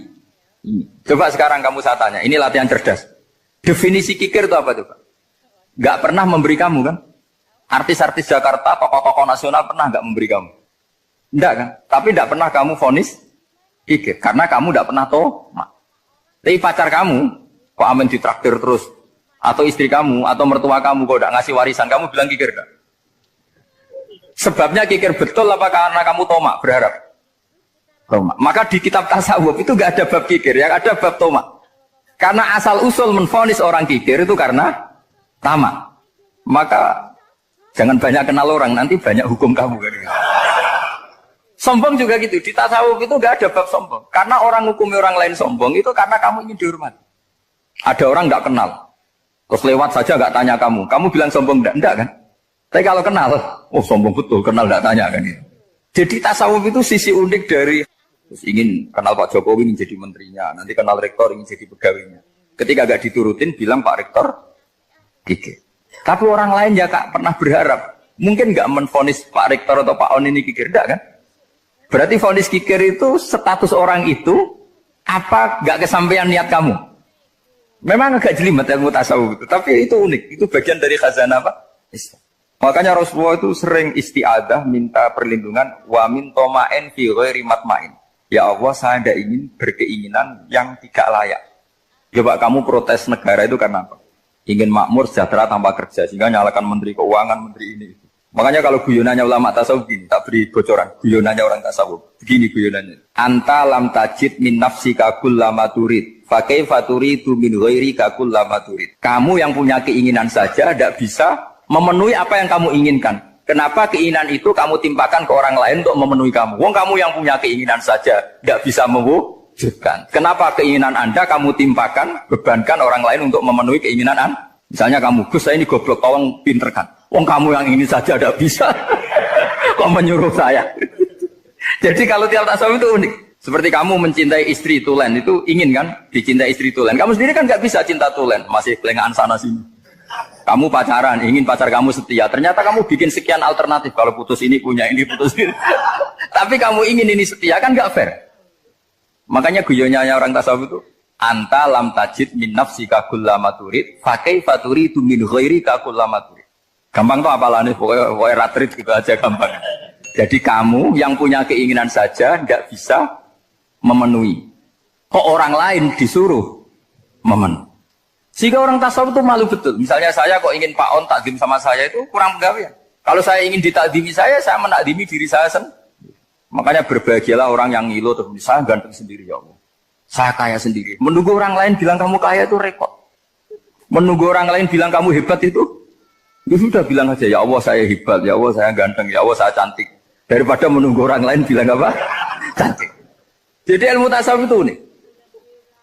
Jadi kalau fikih itu yang dikritik itu kikir. Kalau tasawuf enggak toma. Karena orang yang kamu vonis kikir itu jangan-jangan tidak kikir tapi mementingkan yang lebih penting. Misalnya ada teman yang tidak pernah naksir kamu, ternyata punya ibu sakit, uangnya dianggarkan untuk ibunya yang sakit, atau anaknya sekolah, atau keluarganya masih butuh dia, ya, sehingga sama teman dia kikir. Hakikatnya kikir apa mementingkan yang penting? Tapi kamu karena nggak pernah ditakdir menvonis kikir. Nah ini pelajaran. Jadi makanya yang dianteni ilmu tasawuf itu tamak jadi kalau dalam bahasa Indonesia, bukan kikir. Karena vonis kikir itu akan disematkan orang yang tidak kesampaian hajatnya. Makanya bapak saya itu, keluarga kiai itu ajarannya itu. Yang penting jangan berharap dari orang lain. Ini Pak On saksinya, saya dulu benahin terjemah itu nggak pernah ini diperlakukan seperti ini. Ya ngaji aja. Karena pikirannya keluarga kiai itu sederhana. Kalau ngamal ya ngamal saja. Ngamal itu heroik. Makanya buyut-buyut kita semua ini kan pahlawan semua. Membela negara Indonesia jadi merdeka. Ya nggak pernah kebayang jadi presiden menteri. Tapi sekarang nggak, ngamal sedikit saja harus jadi menteri jadi. Ini bahaya kalau dalam kelangsungan bernegara karena orang biasa transaksional. Awal negara ini dibangun berdasar heroik bukan berdasar apa? Transaksional. Tapi sekarang orang akan membiasakan itu apa-apa itu transaksional. Ini tidak bagus untuk kelangsungan bernegara. Apalagi kelangsungan beragama. Sehingga seperti saya ini masih punya desa-desa binaan di Sragen, di pedalaman Papua sekalipun. Saya punya santri banyak di Papua. Itu kalau cerita itu unik-unik. Itu mau Jumatan, itu nggak ada orang 40. Sudah datang setengah 12. Itu datangnya 3 jam. Di situ mau ketemu santri 3. Akhirnya mereka tanya gini, Pak. Pertanyaannya itu, Gus, boleh nggak Jumatan orang 3? Secara fikih Syafi'i kan harus orang 4. Kemudian mereka tak bilang, buat sholat duhur saja. Mereka nggak mau. Wong Jumat-Jumat kok duhur.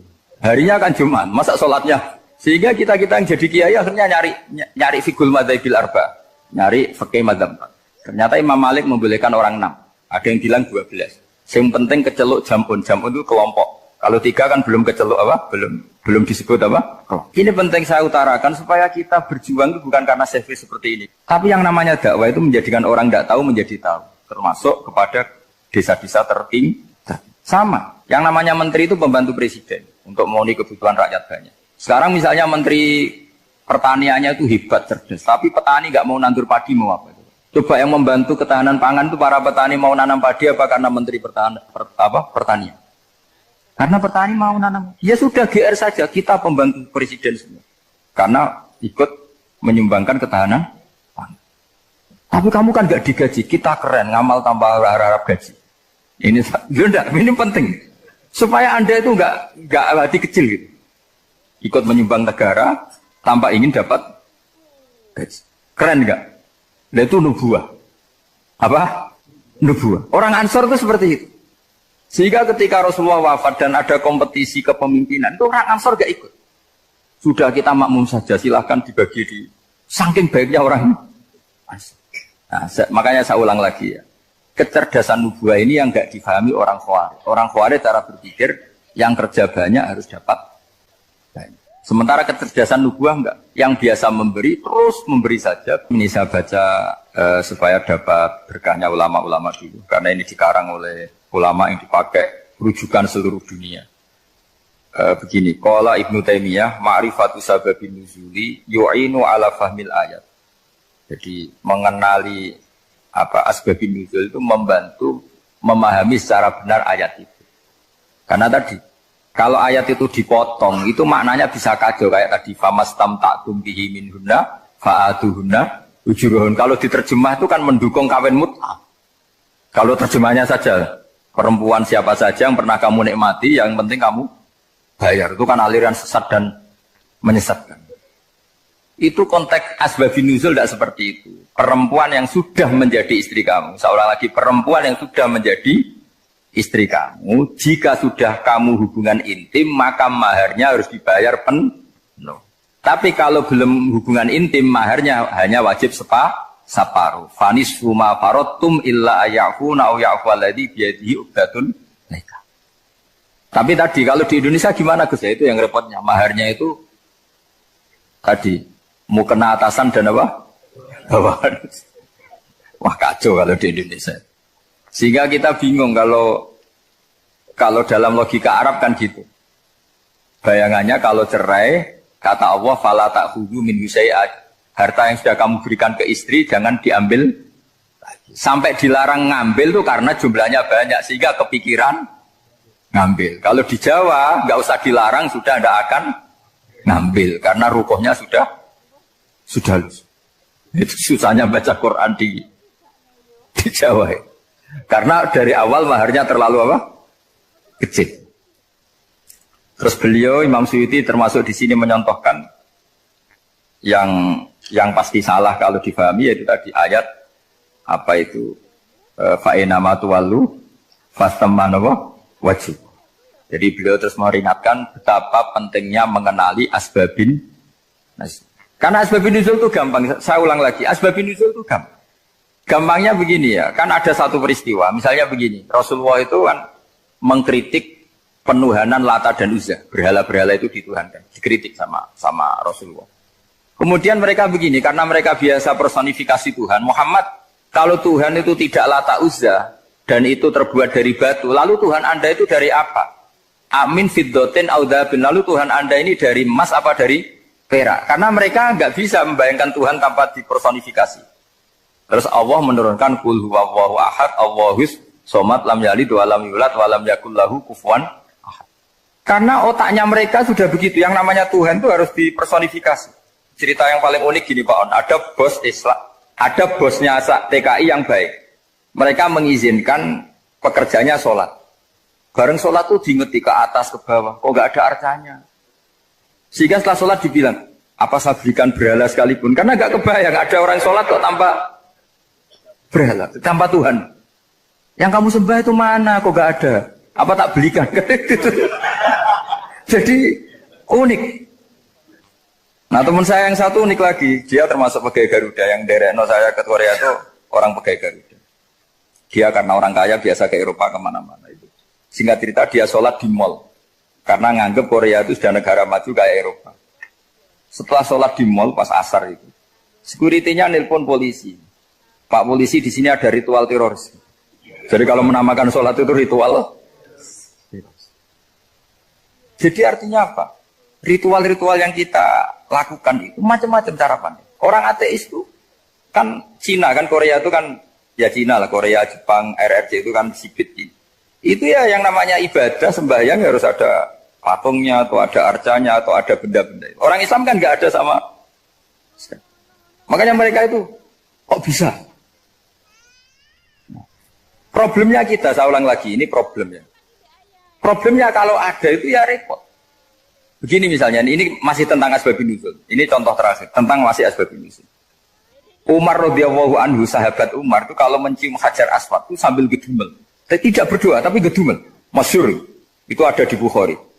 Alim tu annaka hajarun la tadurru wa la tanfa walau la anni ra'aitu Rasulullah wa qabbalaka ma qabbaltuka. Saya tahu loh. Nyium Hajar Aswad dicium, tapi sambil gedumel. Saya tahu loh, kamu hanya batu, gak mandoroti, gak manfaati. Kamu jangan GR, saya cium itu jangan GR. Kalau saja saya tidak melihat Rasulullah mencium kamu, maka saya ada sudi nyium kamu. Dah gitu aja. Terus itu tiap nyium Hajar Aswad, itu tidak doa. Kalau kamu kan gak minta kaya, minta macam-macam. Kalau Umar malah gedumel.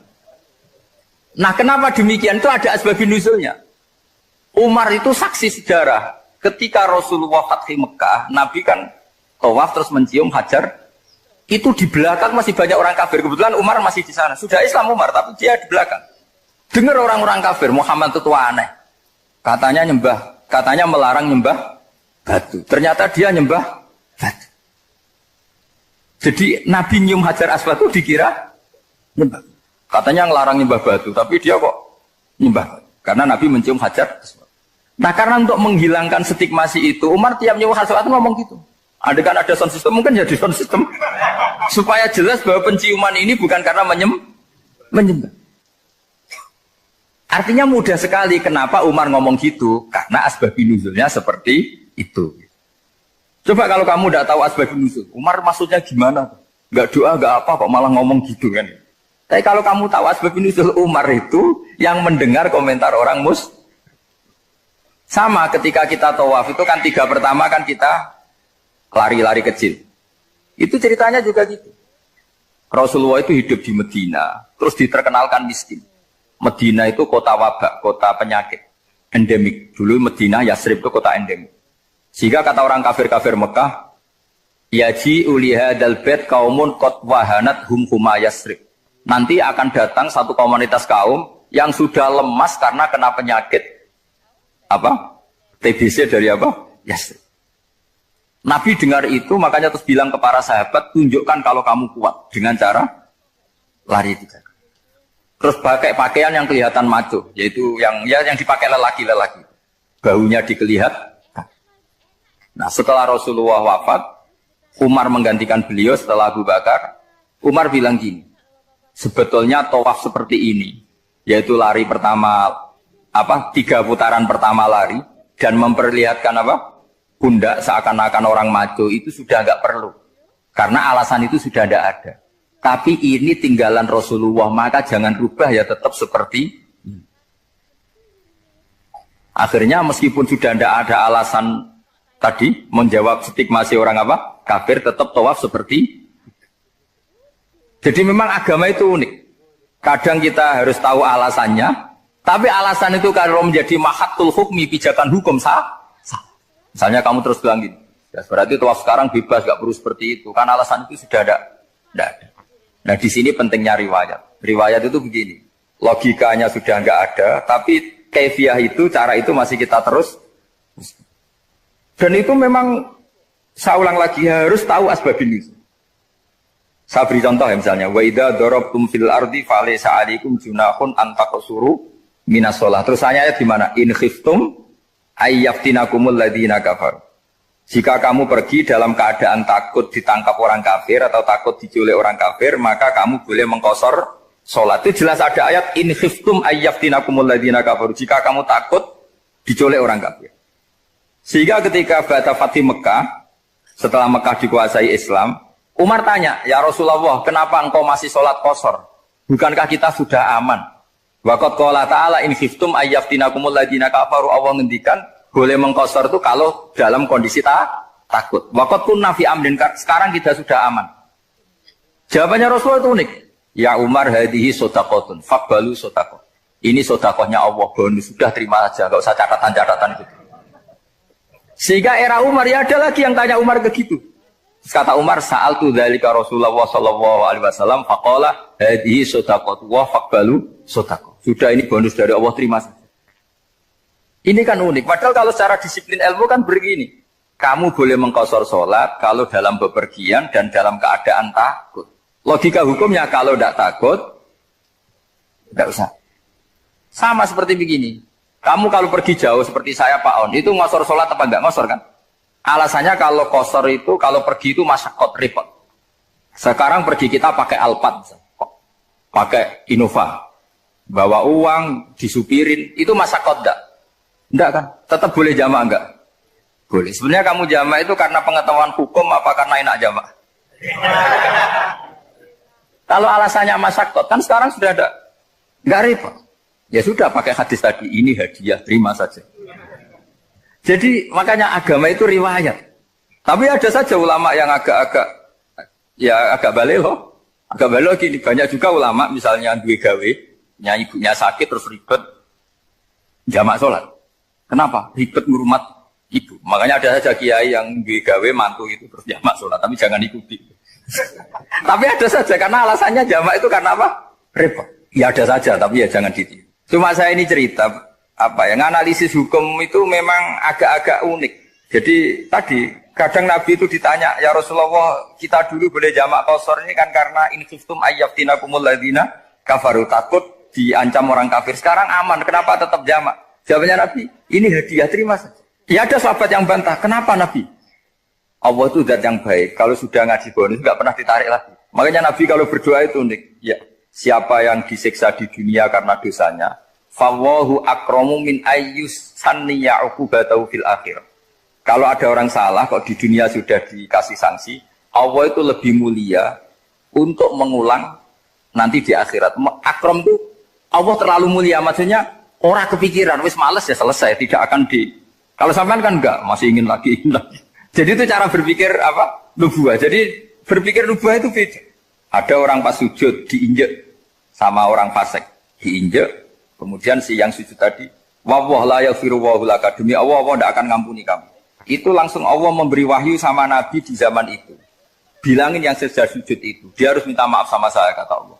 Mangdalladzi yata'alla ala fulan. Dia bersumpah bahwa Allah tidak akan memaafkan orang, itu harus diralat. Nabinya iskal, kenapa ya Allah? Yang Tuhan itu saya ini punya sifat dua, bisa menyiksa dan bisa memaafkan. Kenapa dia milih sifat saya satu tidak memaafkan? Akhirnya apa? Orang yang nginjek tadi sama Allah dikasih tobat dan jadi orang soleh. Jadi itu makanya kamu nggak boleh jadi orang ekstrim nyifati Allahnya satu. Nggak boleh, Allah tetap bisa yaghfiru liman yasha wa yu'adzibu may yasha. Sifatnya Allah dua ya tetap dua, nggak boleh kamu pilih satu. Misalnya kamu kan biasanya gini, yang ghafur untuk kamu, yang sadidul uqab untuk orang lain. Mesti kelakuannya sama kan begitu. Nggak boleh seperti itu. Rasulullah kayak apa bencinya sama Wahsy? Karena Wahsy itu qatilul Hamzah. Yang membunuh Sayyid Hamzah siapa? Itu bencinya bukan main Rasulullah. Sampai maksud-maksud Wahsy. Tapi sama Allah malah diturunkan ayat laisa laka minal amri syai'un aw yatuba alaihim aw yu'adzib. Muhammad, meskipun kamu kekasih saya itu tidak wilayah kamu, maafkan atau enggak, terserah saya, kata Allah. Ternyata betul, malah Wahsy dikasih tobat. Nah sekarang enggak, orang itu nyifati Allah sama orang lain sadidul iqab, kalau sama dirinya enggak boleh seperti itu. Allah ya sifatnya tetap. Jadi boleh kamu misalnya berdoa, ya Allah mbak yang cantik itu semoga dapat jadi istri saya. Mbaknya juga boleh berdoa, ya Allah naudzubillah min dzalik. Jadi ini adu kekuatan, nanti terserah, nanti Allah pihak yang mana? Kayaknya pihak yang perempuan. Karena kasihan kan kalau cantik dapat orang apa? Saya tuh andaikan boleh fatwa fikih, yang saya haramkan tuh orang jelek dapat orang jelek. Karena kasihan anak-anaknya, tahu-tahu jelek banget. Jadi kan kasihan itu. Jadi dalam Islam itu seperti itu. Jadi apapun benci kita sama musuh kita, Allah bisa saja memperlakukan musuh kita secara baik. Karena Allah itu yaghfir. Tetapi kita harus sifati Allah yaghfiru liman yasha wa yu'adzibu. Jangan karena kita benci seseorang seakan-akan Allah sama dia pasti menyek. Itu yang dicontohkan Allah kepada Rasulnya, itu beliau tidak cocok sama Wahsy, malah Wahsy dikasih petunjuk. Makanya terus ada ayat apa? Laisa laka minal amri syai'un aw yatuba alaihim aw yu'adzib. Muhammad, tidak wilayah kamu, saya menentukan mengadab atau mengam. Makanya rata-rata kiai ulama itu halim. Orang halim itu rileks. Layinal janib, tidak gampang menvonis orang lain. Biar Allah tetap dengan sifatnya yaf'alu ma biasa, bahwa Allah bisa melakukan apa saja. Soal kamu benci sama seorang, benci saja atas nama kamu. Jangan nyatut-nyatut Allah. Misalnya kamu cinta seseorang, wah ini yang calon presiden ini harus jadi presiden. Ternyata Allah menghendaki jadi menteri, mau apa? Ya Allah yaf'alu ma biasa, mau apa coba? Yang kiai atau Pak On, DPAI, patutnya kan Menteri Agama itu Pak On. Tapi kalau Pak yang tegir gitu mau apa ya sudah, Allah ya falu, santai. Itu rileksnya ahlul ilmi, ya sudah santai saja. Ini negaranya Allah, ini kerajaan Allah, ini buminya Allah, ya Allah biarin ya falu. Mas, jadi Tuhan Allah kamu yang repot. Jadi Tuhan itu Allah kamu yang repot. Ya Allah biar tetap ya falu, mayasa. Allah boleh yaghfir liman yasha wa yu'adzibu mayasa. Alhamdulillah utawi sakabehane puji kulillahi kagungane Allah ala silatihi ing atase peparinge Allah. Jadi sing pertama maca silah napa? Ala silatihi ing atase peparinge Allah. Mulane darani silaturahim penyambung rahim. Menan nyambung rahim iku nek iso yo ngekeki. Ora mau titip salam tok. Wong iso. Suma salam wahi mongko nuli te salam ya Allah lan iki ma'a sholatihi. Ya, jadi yang pertama silah pemberian atau peparing, yang kedua apa? Salat. Ala nabi yang ngatasi nabi ja kang rawuh sapa nabi bitauhid lawan beto tauhid. Waqat arolan teman-teman dadi udo. Aro uryanan udo apa dinu agama udo anit tauhid saking tauhid. Jadi maksudnya ketika nabi rawuh semua yang mengatasnamakan sebagai agama niku pun terlepas saking napa? Tauhid. Jenapa waqat arad dinu anit tauhid, jadi kepada Nabi Muhammad yang datang membenahi tauhid yang sesungguhnya saat itu agama-agama yang lain meskipun mengatasnamakan agama tapi sudah telanjang atau terkosongkan dari apa? Jadi resikone tauhid iku luwih apik timbang nuruti rasa. Mana kula bolak-balik fatwa bolak-balik matur. Agama ora iso dikawal mek khusyuk. Khusyuk itu kadang-kadang malah ngrusak agama. Senajan to barang apik napa? Kudu nomor 1 ku ilmu napa? Ilmu. Kok khusyuk itu nomor 2. Misalnya contoh gampang ini. Perasaane wong khusyuk. Mulane kula seneng sampean ra khusyuk. Senajan to aku yo ngerti ra krana ilmu, pokoke seneng. Mesti watak no. Watak ya turunan macam-macam. Agama nak digawa wong khusyuk, iku mesti perasaane ngene. Nak apik iku minallah, nak elek iku minasyaiton. Ya tak baleni nak apik iku minallah, nak elek iku minasyaiton. Karena gak siap, saya ulang lagi ya, gak siap menisbatkan elek pada Allah. Tapi teori wong khusyuk ngene iki ku lali, berarti hunaka di sana agamane Allah iki di alam raya ini ana saltonah, ana kekuasaan di luar Allah iku ora mikir. Mulane perdebatan Imam Sanusi mewakili ahli sunnah mbek Mu'tazilah ngono. Dari Imam Sanusi kita yakin kan masyhur kan iman rukun ke-6 apa khairihi wa syarrihi. Iku hebate Islam.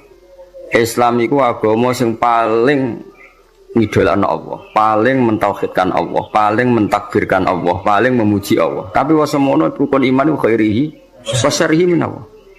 Kowe gelem ra gelem raimu elek ya kersane apa? Kowe goblok ra apal-apal ya kersane apa? Mulane kiai ku ra iso tegas wong kersane apa. Mulane kiai koyo aku beja-bejane wong mergo ya ini ahli apa? Tauhid. Ora wong goblok ya tenang. Ora santri ra jelas ya tenang. Dalil apa khairihi? Itu nak pondok unggulan apa? Oh, ribet ana santri goblok ribet.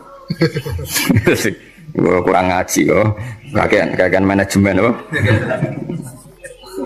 Benar aku iman tenan ya khairihi. Nah ketika Mu'tazilah mengatakan bagaimana mungkin Allah menghendaki syar. Inna Allah ta'ala naha anis syarri kaifa arada.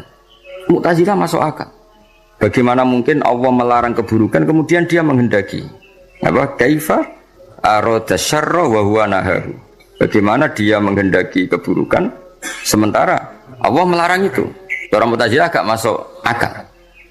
Akhirnya Imam Sanusi ngendikan berarti waqa'a fi mulkihi ma la yuridu. Apa? Waqa'a fi mulkihi ma la yuridu. Berarti Allah sing jarene pangeran mimpin alam raya ini sering terjadi sesuatu di luar kendalinya. Dewa terus gak tauhid, toh? Lah iya nak goblokmu, kelirumu iku kok setan. Berarti banyak kejadian di alam raya ini yang Allah tidak bisa mengendalikan. Waqa'a fi mulkihi ma la yuridu. Jadi kira-kira Allah dilapuri Gusti Hollywood kok akeh maksiat, Bali akeh maksiat. Aku daerah berkutik sajane ora karep ngono, iku setan iku. Lah aku pengen lawan, gak iso, kan ribet. Senajan to sesuai nurani karepe wong Islam yumni khairihi minallah, syarrihi minasyaiton. Tapi risikonya nanti berarti Allah gak berkutik di depan setan. Semulanya cocok ra cocok kowe kudu iman khairihi wa syarrihi minallah. Nah, soal engkau nak ilmu wis bener, saya ulang lagi. Soal engkau nak ilmu wis bener khairihi wa syarrihi minallah. Kowe oleh bi hukmil adab. Ya saya ulang lagi bi hukmil adab, ora bi hukmil hak, bi hukmil adab. Kowe darani khairihi minallah, syarrihi dinisbatno ning setan. Tapi kowe ngomong ngono bakdo benere tauhid. Ya sawise benere tauhid. Ya. Tak paham ya. Jadi kita kudu yakin khairihi wa syarrihi minallah. Senajan to sakwise iku ana hukum adab. Kenapa kang rapal-apal? Mari aku ora sregep. Kadang-kadang kenapa rapal-apal? Turunan. Pokoke kapan-kapan ngomong ngono gak apa-apa. Senajan to ning atimu wis ditulis ning kodok. Kodar. Paham ya? Khairihi wa syarrihi minallah. Ya eling-eling. Jadi umpama agama dikawal mek khusyuk mesti darani khairihi minallah syarrihi minasyaiton. Resikone tadi waqa'a fi mulkihi ma la yuridu. Jadi gampangane pangeran ning gone Mekah sapa Allah, ning gone Madinah Allah, ning Hollywood ora Allah wong gak di kekuasaan ning kono. Kan ngeri. Ada kerajaannya Allah kemudian penguasanya setan dan yang menentukan perilakunya setan. Lha iku ra tauhid. Ngomong ngono iku jenenge gak. Lha iku mirip faham-faham Persia. Ya ana Tuhan Yazdan, Tuhan apa Ahroman. Ada Tuhan gelap, ada Tuhan sinar. Nah, itu akhirnya jadi sanawiyah, orang yang berpaham dua mirip filsafat Yunani dhisik, ada Tuhan apa nur, ada Tuhan kegelap. Nah, agama enggak mau seperti itu. Agama kudu tauhid, khairihi wa syarrihi. Ya, jadi mulane aku ora iso tegas mbek kowe mesum paulet wis ora iso tegas. Kene tauhide wis bener kok. Khairihi wa syarrihi minallah. Kowe kerinter ya kersane Allah, giyoblok ya. Kersane Allah. Paham ya? Senajan to kok ibu-ibu rontok sosiologi, rontok iso ngamati. Kenapa goblok? Mari aku rasa sekut. Kenapa gak lanya? Jarang deres. Kadang-kadang ngomong kenapa turunan. Kadang-kadang kurang wesel. Pokoknya gak apa-apa lah. Tapi ku kabeh hukumil adab. Tetap hakikate iku khairihi wa syarrihi minallah.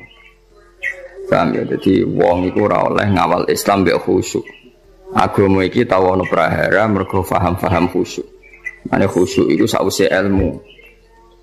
Kaya apa rusak agama iki tau dipimpin khawarij angger wong salah kafir wong salah. Akeh kiai khusyuk ora iso ngaji mesti rusak. Santri wajib ngalail wajib diruakat kuwabe guyu banter keliru rokokan keliru angop keliru kuwabe keliru. Iya. Itu nak cara ilmu masalah. Senajan to cara adab bener nglatih santri dalek itu bener cara adab. Cara ilmu salah. Ijabu malam yajib kriminal, wajibno barang ra wajib ning kena ngaji sulam taufik. Termasuk dosa gede. Ijabu malam yajib, wajibno barang sing ora wajib. Lho aku nuruti kepengin nang sampean salat qobliyah berarti. Barang ra tak wajibno terus blas. Wah celaka tenan wis. Celaka tenan iki. Tapi tak wajib, aku mesti disemprit sampai Habib Abdullah bin Husain bin Thohir sing aran Sulam Taufik termasuk kriminal lho ning bab ilmu. Ijabu malam yajib wajibna barang sing ora wajib. Anu rata-rata pondok fikih wis jarang salat qobliyah badi. Kang qobliyah sik. Bahaya Kang iku ijabu malam yajib wajibna barang. Yo repot. Maksudnya tetep ra wajib, nek iso lakoni terus. Tapi kesuwen berilmu. Ajane aku ngerti kira salat qobliyah ora krana ilmu. Cuma ana dukungane mau mergo apa? Ora oleh ijabu ma lam yajib. Lha iki ora usah nentang dalail ya apik. Tapi sekali muni wajib kudu mbok lawan, no? Lawan. Jadi ku resikone Islam dikawal khusyuk. Ya apa Islam iku tau tragedi ana khawarij, napa? Kanjeng Nabi qiyamul lail namung 4 dina, bariku mboten. Mumpama Nabi kok qiyamul lail traweh terus mesti dikira traweh itu wajib. Nabi itu direwangi gak traweh. Demi ngetokno nak boten wajib. Tapi ya mau Nabi gak traweh tetep qiyamul lail. Nak kowe ora traweh ya ora traweh tenan iku. Jadi Nabi gak traweh iku tetep qiyamul lail. Kowe terus delok TV rokokan lho ribet. Ya tak balen nek sunane kula suwun iki ngaji Jawarut Tauhid kitab sing mulai Al-Azhar, mulai Sayyid Muhammad, mulai Mbah Mun termasuk Mbah Fadl kata sing ngitmai kitab Jawarut. Jadi memang resikone napa? Memang ilmu itu kadang enggak nyaman ya tadi kadang kita yo dukung Mu'tazilah. Piye Mu'tazilah kadang yo ono bener. Mane jare Sayyidina Nabi Salam aku iku ahli sunnah tapi be Mu'tazilah kadang yo setuju. Piye-piye ndekne berpendapat ngono iku li husni adabihim billah. Mereka tuh kepengen sopan ambek pangeran. Sehingga darane khairihi minallah, syarrihi minasyaiton. Tapi tetap kita ora anut Mu'tazilah. Anggo resikone ana sanawiyah, ada dualitas. Ya ada dua kebaikan yaitu dipimpin Allah, ana otoritas keburukan dipimpin setan. Nah berarti kan Allah gak kuwasa ngendhalekno syar, utawa ngendhalekno setan. Jadi kamane bareng ning donya akeh maksiat terus pangeran cocokan mbek setan. Menang kowe kok sal kasil. Ribet. Donya maksiat beto ata kae iki. Akeh maksiat. Lah nek misale iku kehendak setan berarti kok olah kalah pangeran. Mergo keburukan. Jajal misalnya ini pondok sing lanang ambek sing ora gen. Jajal jawab. Jawab. Akeh sing ndi? Akeh sing ora lanang. Berarti terus pangeran cocokan mbek setan. Akeh balaku toh ora lanang. Ribet. Tapi nak artinya apa? Ada dualitas, ada rivalitas. Lha iku ora oleh cara tauhid ngene iku.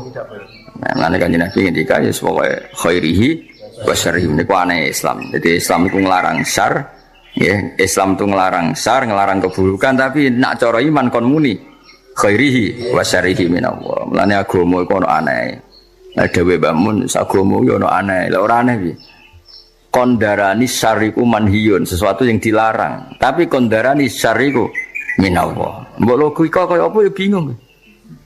Mana ke santri terus ngowah-ngowah rokokan gayane kok mikir tauhid mergo piye. Ndelok kali mek bingung piye yo. Khairihi wa syarrihi minallah. Asyarru mamnuun, asyarru manhiyun. Tapi kok darani ira datu aku piye yo. Ya ora piye biasa wae ora mau pikir-pikir. Manjen kersane pangeran. Kowe ra elek ku jae. Karmu tak karepe pangeran. Yo kersane pangeran. Kowe yo ora kepen diwerai. Ngerti-ngerti lahir wis. Lan cara Sayyidina Ali ngono. Kowe nek ora percaya kabeh kersane pangeran, kowe lahir karepmu apa karepe pangeran? Ya karepe pangeran. Kowe tau kepen lahir nggih mboten lha iya kabeh. Kowe tau kepen goblok. Mboten kan? Tau kepen melarat. Tapi nyatane yo melarat yo goblok wis iku kabeh kersane pangeran. Mane dipimpin kiai ahli tauhid kaya aku yo repot. Repote mah ora iso ngloroi santri nemen-nemen iso. Lho khairi. Sering. Kena ben pinter ya moro pondok unggulan ben diprogram terus apa? Mulai dadi mesin, dadi wong alim.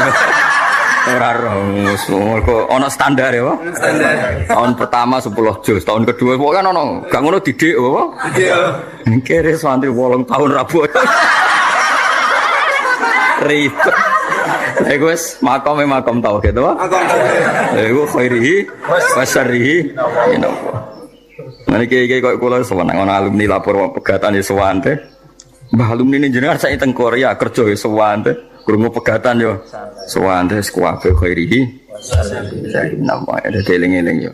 Agama iku nganggo ilmu, cocok ra cocok termasuk wau. Wong iman kok khairihi wa syarrihi minallah. Lah iman ngene iku mok nggo penguatan tauhid na Allahu muridul khairi was syarri. Tapi ning bab adab, napa ning bab adab tata krama kita darani khairihi minallah, syarrihi minasyaiton. Tapi tetep mbok arani bab adab. Nak mbok arani hakikat berarti setan duwe kekuasaan sing ngalahno kekuasaane Allah. Buktine maksiat luwe akeh timbang taat. Berarti setan nak dikarep kasil terus, Allah rapati kasil. Cara tauhid masalah besar. Paham ya? Tapi cara adab terus kowe muni kenapa kang goblok biasa sesuai rencana Allah. Yo repot. Yo repot tak cara. Oh repot. Tapi suatu saat iman ini penting. Suatu saat kita bojo diusir urip pemloro kudu rido Kang kabeh kersane Allah. Jadi wis ngono. Ya dadi eling-eling ya. Dadi termasuk sing dilawan Islam niku Nabi riyen bersinggungan mbek wong Persia no. Wong Persia niku cara berpikir sanawiyah lan jarene agama Masnawi. Masnawi ana rivalitas keduaan ya ana Tuhan nur, ana Tuhan kegelapan. Akhirnya ya ora tauhid wong loro napa? Loro. Eling-eling mlane agama iku ora iso mbok kawal mbek khusyuk. Kudu mbok kawal ambek ilmu. Mlane fa'lam annahu la ilaha illallah. Allah ora nyaratno kowe nek nglafadzno la ilaha kudu khusyuk ora ono ning Quran, tapi kudu nganggo ilmu. Ora iso kang lafadzno la ilaha illallah syarat sah kudu khusyuk ora iso terus merem-merem wis ora iso. Iku ora ukuran. Sing digo ukuran nglafadzno kalimat tauhid sah nganggo ilmu. Mlane redaksine fa'lam annahu la ilaha. Ora ono ning Quran fakhsha kowe kudu khusyuk nang lafadzno ora iso. Lah soal kok ana guru-guru tarekah sing nak nglafadzno kudu ngene ya ku ilmu tarekah tapi tetap tidak makili ilmu. Itu makili adab napa? Makili adab. Sale wong kudu sila madhep mula terus nak nglafadzno ngene. Gedheke ngene. Iku urusane wong tarekah tapi tetap iku ilmu adab, tidak ilmu tauhid. Ilmu tauhid sebenarnya kok kowe. La ilaha illallah diwangen-angen gayane kok paham wae. Niku jenenge tauhid to? Jenenge tauhid. Eling-eling ya dadi tetap kita yakin apa ma asyaba musibatin fil ardi wala fi anfusikum illa fi kitabim min qabli an nabra'ah. Ya ora ana musibah sing menimpa kamu apa ma asyaba musibatin fil ardi wala fi anfusikum illa fi kitabim min qabli an nabraha inna dzalika 'ala Allahi yasir. Dan Allah piyambak atas nama ilmu yang ngendikan terang-terangan yahdi mayyasa wa yudhil mayyasa. Niku pangeran ya unik. Pangeran itu terang-terangan, udah rumang samu piye no aku. Kadang ngendikane terang-terangan. Aku iku yahdi mayyasa wa yudhil mayyasa. Aku yo ngekeki hidayat sing tak kersakno, ngekeki sesat sing tak kersakno. Niku berarti Allah ketika ngendikan konteks tauhid.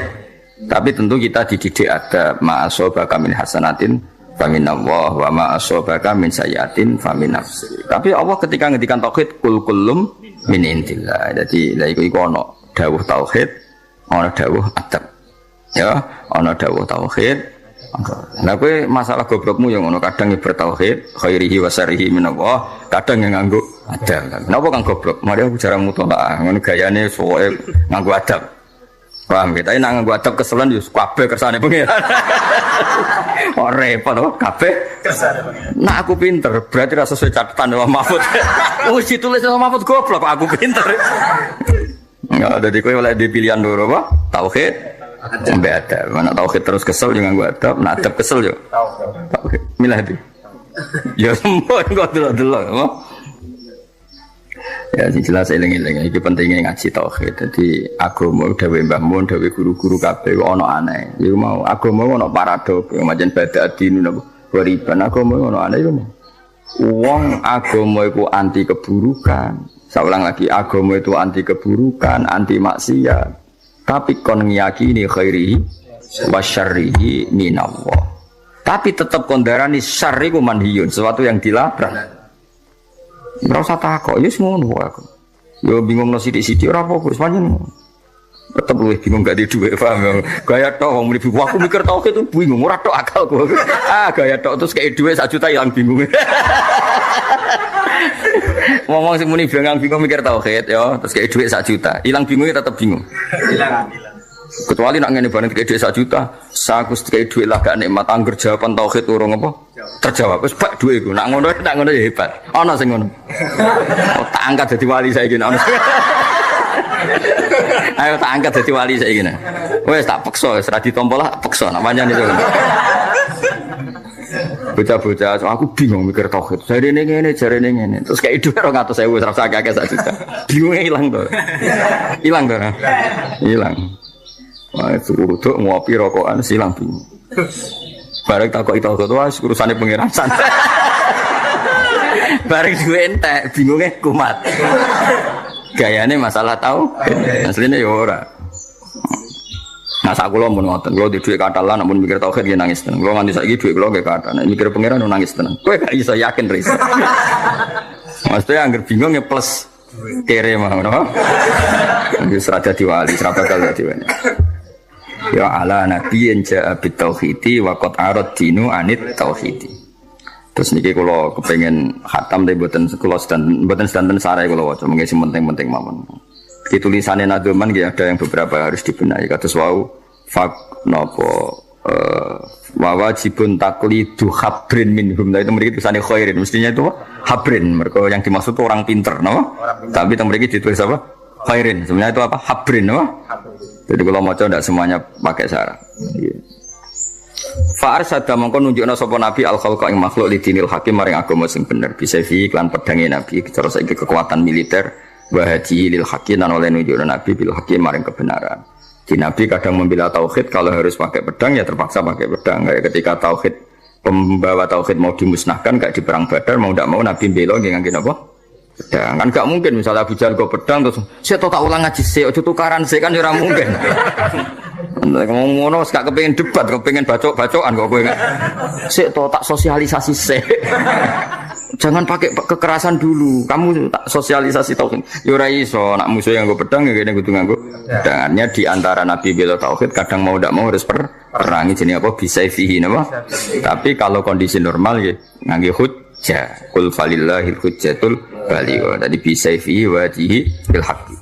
Muhammadin kanjeng Nabi rupane Muhammad al-Aqib kang nutup lirus lirobbi karing semua rusule pangerane kanjeng Nabi. Jadi kanjeng Nabi itu bergelar al-Aqib, orang terakhir yang sebagai Nabi wa alihi lan keluarga Nabi wa sahbilan sahabat Nabi wa hisbi lan balane kanjeng Nabi. Ya oke, catatan ini pertama silah napa? Alhamdulillahi ala silatihi tsumma salamu wa hima sholati. Ya terus mau langsung nanti mana mungkin nak sing wonten sing perlu tak waca sare kula. Wa ba'du lan sause amma ba'du sause sholawat salam. Fal ilmu mongko te ngerteni bi asli dini kelawan pokok-pokok agama. Iku muhattamun sesuatu sing dimesthekno, sing diwajibno. Tapi yahta juga butuh apa ilmu litabini maring penjelasan. Jadi ilmu butuh penjelasan kayak tadi. Kalau kita mengatakan khairihi wa syarrihi minallah, sebetulnya secara etika kita ini tidak nyaman. Masa syar kok minallah? Tapi nak kue muni syar minas syaiton berarti waqa'a fi mulkihi ma la yuridu. Iku eling-eling dawuh Imam Sanusi apa waqa'a fi mulkihi ma la yuridu. Berarti di alam raya ini banyak kejadian di luar yang dikehendaki Allah. Misalnya ketemu pangeran Gusti kula kok goblok, aku ora ero. Sakjane rencanaku aku kowe tak gawe pinter tapi aku gak berkutik kan yo lucu pangeran kok kalah seperti itu kan. Mulane cocok ra cocok kowe kudu muni khairi wa syarri minallah. Itu cara takzim kita bahwa lahu maqalidus samawati wal ardi, semua dalam kendali Allah. Meskipun cara hukum adab ini enggak nyaman. Napa? Enggak nyaman. Tapi secara ilmu harus seperti itu. Paham ya? Secara ilmu harus seperti itu khairihi wa syarri. Ora iso misale ke pesek metu ora Gusti kula kok pesek. Lah sing gawe sapa no, Cung? Aku ora melok-melok lucu pangeran kok. Ya ora iso, tutu pangeran tetep ngene kan. Yo aku sing arep gawe pesek, ki apa? Kok dilapuri Gusti kula kok pesek kriting, mbok aku ora melok. Ya berarti ada al-fa'il asani, ada penguasa kedua. Itu enggak boleh secara tauhid Allah harus wahdahu la syarikalah. Ki cocok ra cocok. Mane bolak-balik kula matur, agama iki ora iso dikawal mbek khusyuk. Wis ra iso, kudu mbek ilmu. Mane iki ngalim bingung ada santri kok kowe. Ape tegas ora khusyuk alamate ngalim. Ape di husnudoni ya wis ora khusyuk ora ngalim. Lah iku min maso ibidini wa dunya wal akhirah. Sakjane ra khusyuk iku alamate wong alim. Sakjane apa? Tapi kowe la khusyuk wala ilma wala sembah. Tapi iku kersane Allah. Dadi agama iku ono aneh. Ya mergo lah Mu'tazilah dawe Isudin ya ora salah. Dalam bab ini kata sing bilang Mu'tazilah. Mergo ahli sunnah piyambak setuju pendapat Mu'tazilah tapi fi hukmil adab apa? Fi hukmil adab. Mergo Nabi piyambak sering ngendikan faman wajada khairon falyahmadillah.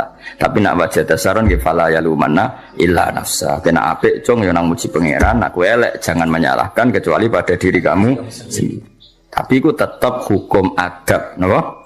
Nak hukum ilmu ya tetap kan Nabi Muhammad yang mengajarkan kita ketika ditanya Jibril iman itu apa termasuk wa antuk minar apa bil qadar yaitu khairihi wa syarrihi minallah napa khairihi wa syarrihi minallah ya sudah seperti itu cocok ra cocok lakin minat tabligh itu jenis yahtaju litabyin setelah khairihi wa syarrihi minallah kita butuh penjelasan cara menjelaskannya gimana kalau syarriku min ghairillah berarti waqa'a fi mulkihi ma la yuridu ning napa waqa'a fi mulkihi ma la yuridu lakin minat tatwili tapi ne saking dawakno kala dadi repot apa himamu pira-pira himmah pira-pira kualitas mental himmah cita-cita sing kuat tapi aku nak ngarang dawa-dawa kowe-kowe ora ngarah iso maksudnya tak karang ringkes mergo ribet nak kepanjangan pendek ora apa lho meneh apa dawa meneh panjang fasara mengko dadi zaman Syekh Bajuri Syekh Ibrahim Al-Laqani iku sampai ngarang kitab dawa-dawa iku sok paling santriku gak peduli jadi wis dhisik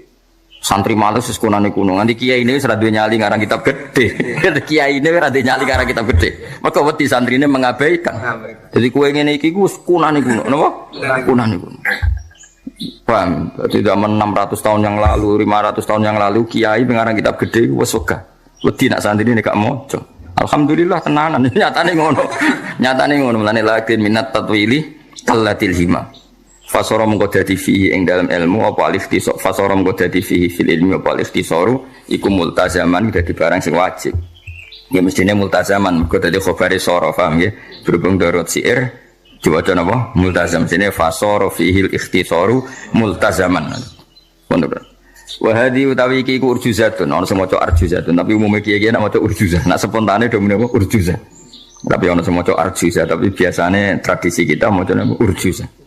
Soal harokat ngene niku sing gak tukang komputer sak uni-unine ngono. Wadi utawi iki ku urjuzatun pira-pira rojas laqab buha kang darani ingsun ha ing urjuzat tak arani jawharat tauhid. Yang kitab Jawharatut Tauhid. Jawharah mutiara, tauhid itu ya tauhid. Jadi mutiaranya ilmu napa? Tauhid. Qad hadzab tukang teman-teman berseno ingsun ha ing ikilah urjuza. Wa wa ing apa arju arep sapa ingsun. Ana sing maca wa wa arju iki sami. Nek wa wa berarti mubtada, arju dados khabar. Nek maca wa wa berarti maf'ul muqaddam, arju fi'il biasa. Berarti wa wa ing Allah arju arep sapa ingsun. Paham ya kados iya kana budu. Khabar muqaddam apa jenenge maf'ul muqaddam, tapi nak bawa coba wahu te Allah iku arju arep ingsun aihu ing Allah fil qabuli ing dalam nampa nafi antur dat sumaringi manfaat ya kelan urjuza muridan tur wong aku iku wong sing arepno fit sawab ing dalam ganjaran tomi antur ingkang toma ingkang arep samane saya berharap Allah memberi manfaat kitab ini, saya sendiri hanya berharap muridan fit sawabi tomi aku arep diparingi ganjaran Allah Subhanahu wa taala. Saya mau ngaji selain niati golek ilmu niati oke. Jadi eling Allah ngantos tulu syamsi ini bukan darane padha be haji, be padha umroh. Jadi ya eling pangeran ahli ilmu ya ngaji, napa? Ngaji. Anak ahli tafakkur ya mau mbek ngopi, koyo mikir iki sing eling pangeran ya gaya lah, napa? Wis pokoke penting eling pangeran nganti tulu syamsi.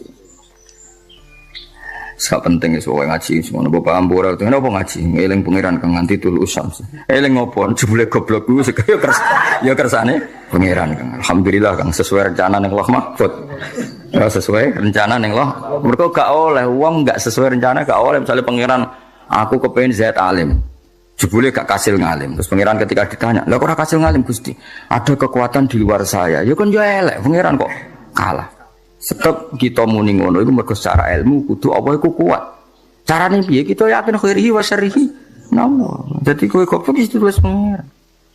Bahasa ya wis ditulis pangeran, mang rencanane dige bahasa. Bahasa keriting rapi terlambat wis ditulis ngono. Terus catatan selalu disio-sio wis ditulis. Nah kok ditulis 6 tahun mapan, 1 tahun mati. Dadi ya wis akhire ning donya ku lara mulai lahir pas mapan mati. Ya ngono. Tulisane ngono. Ora oleh terjadi selain itu.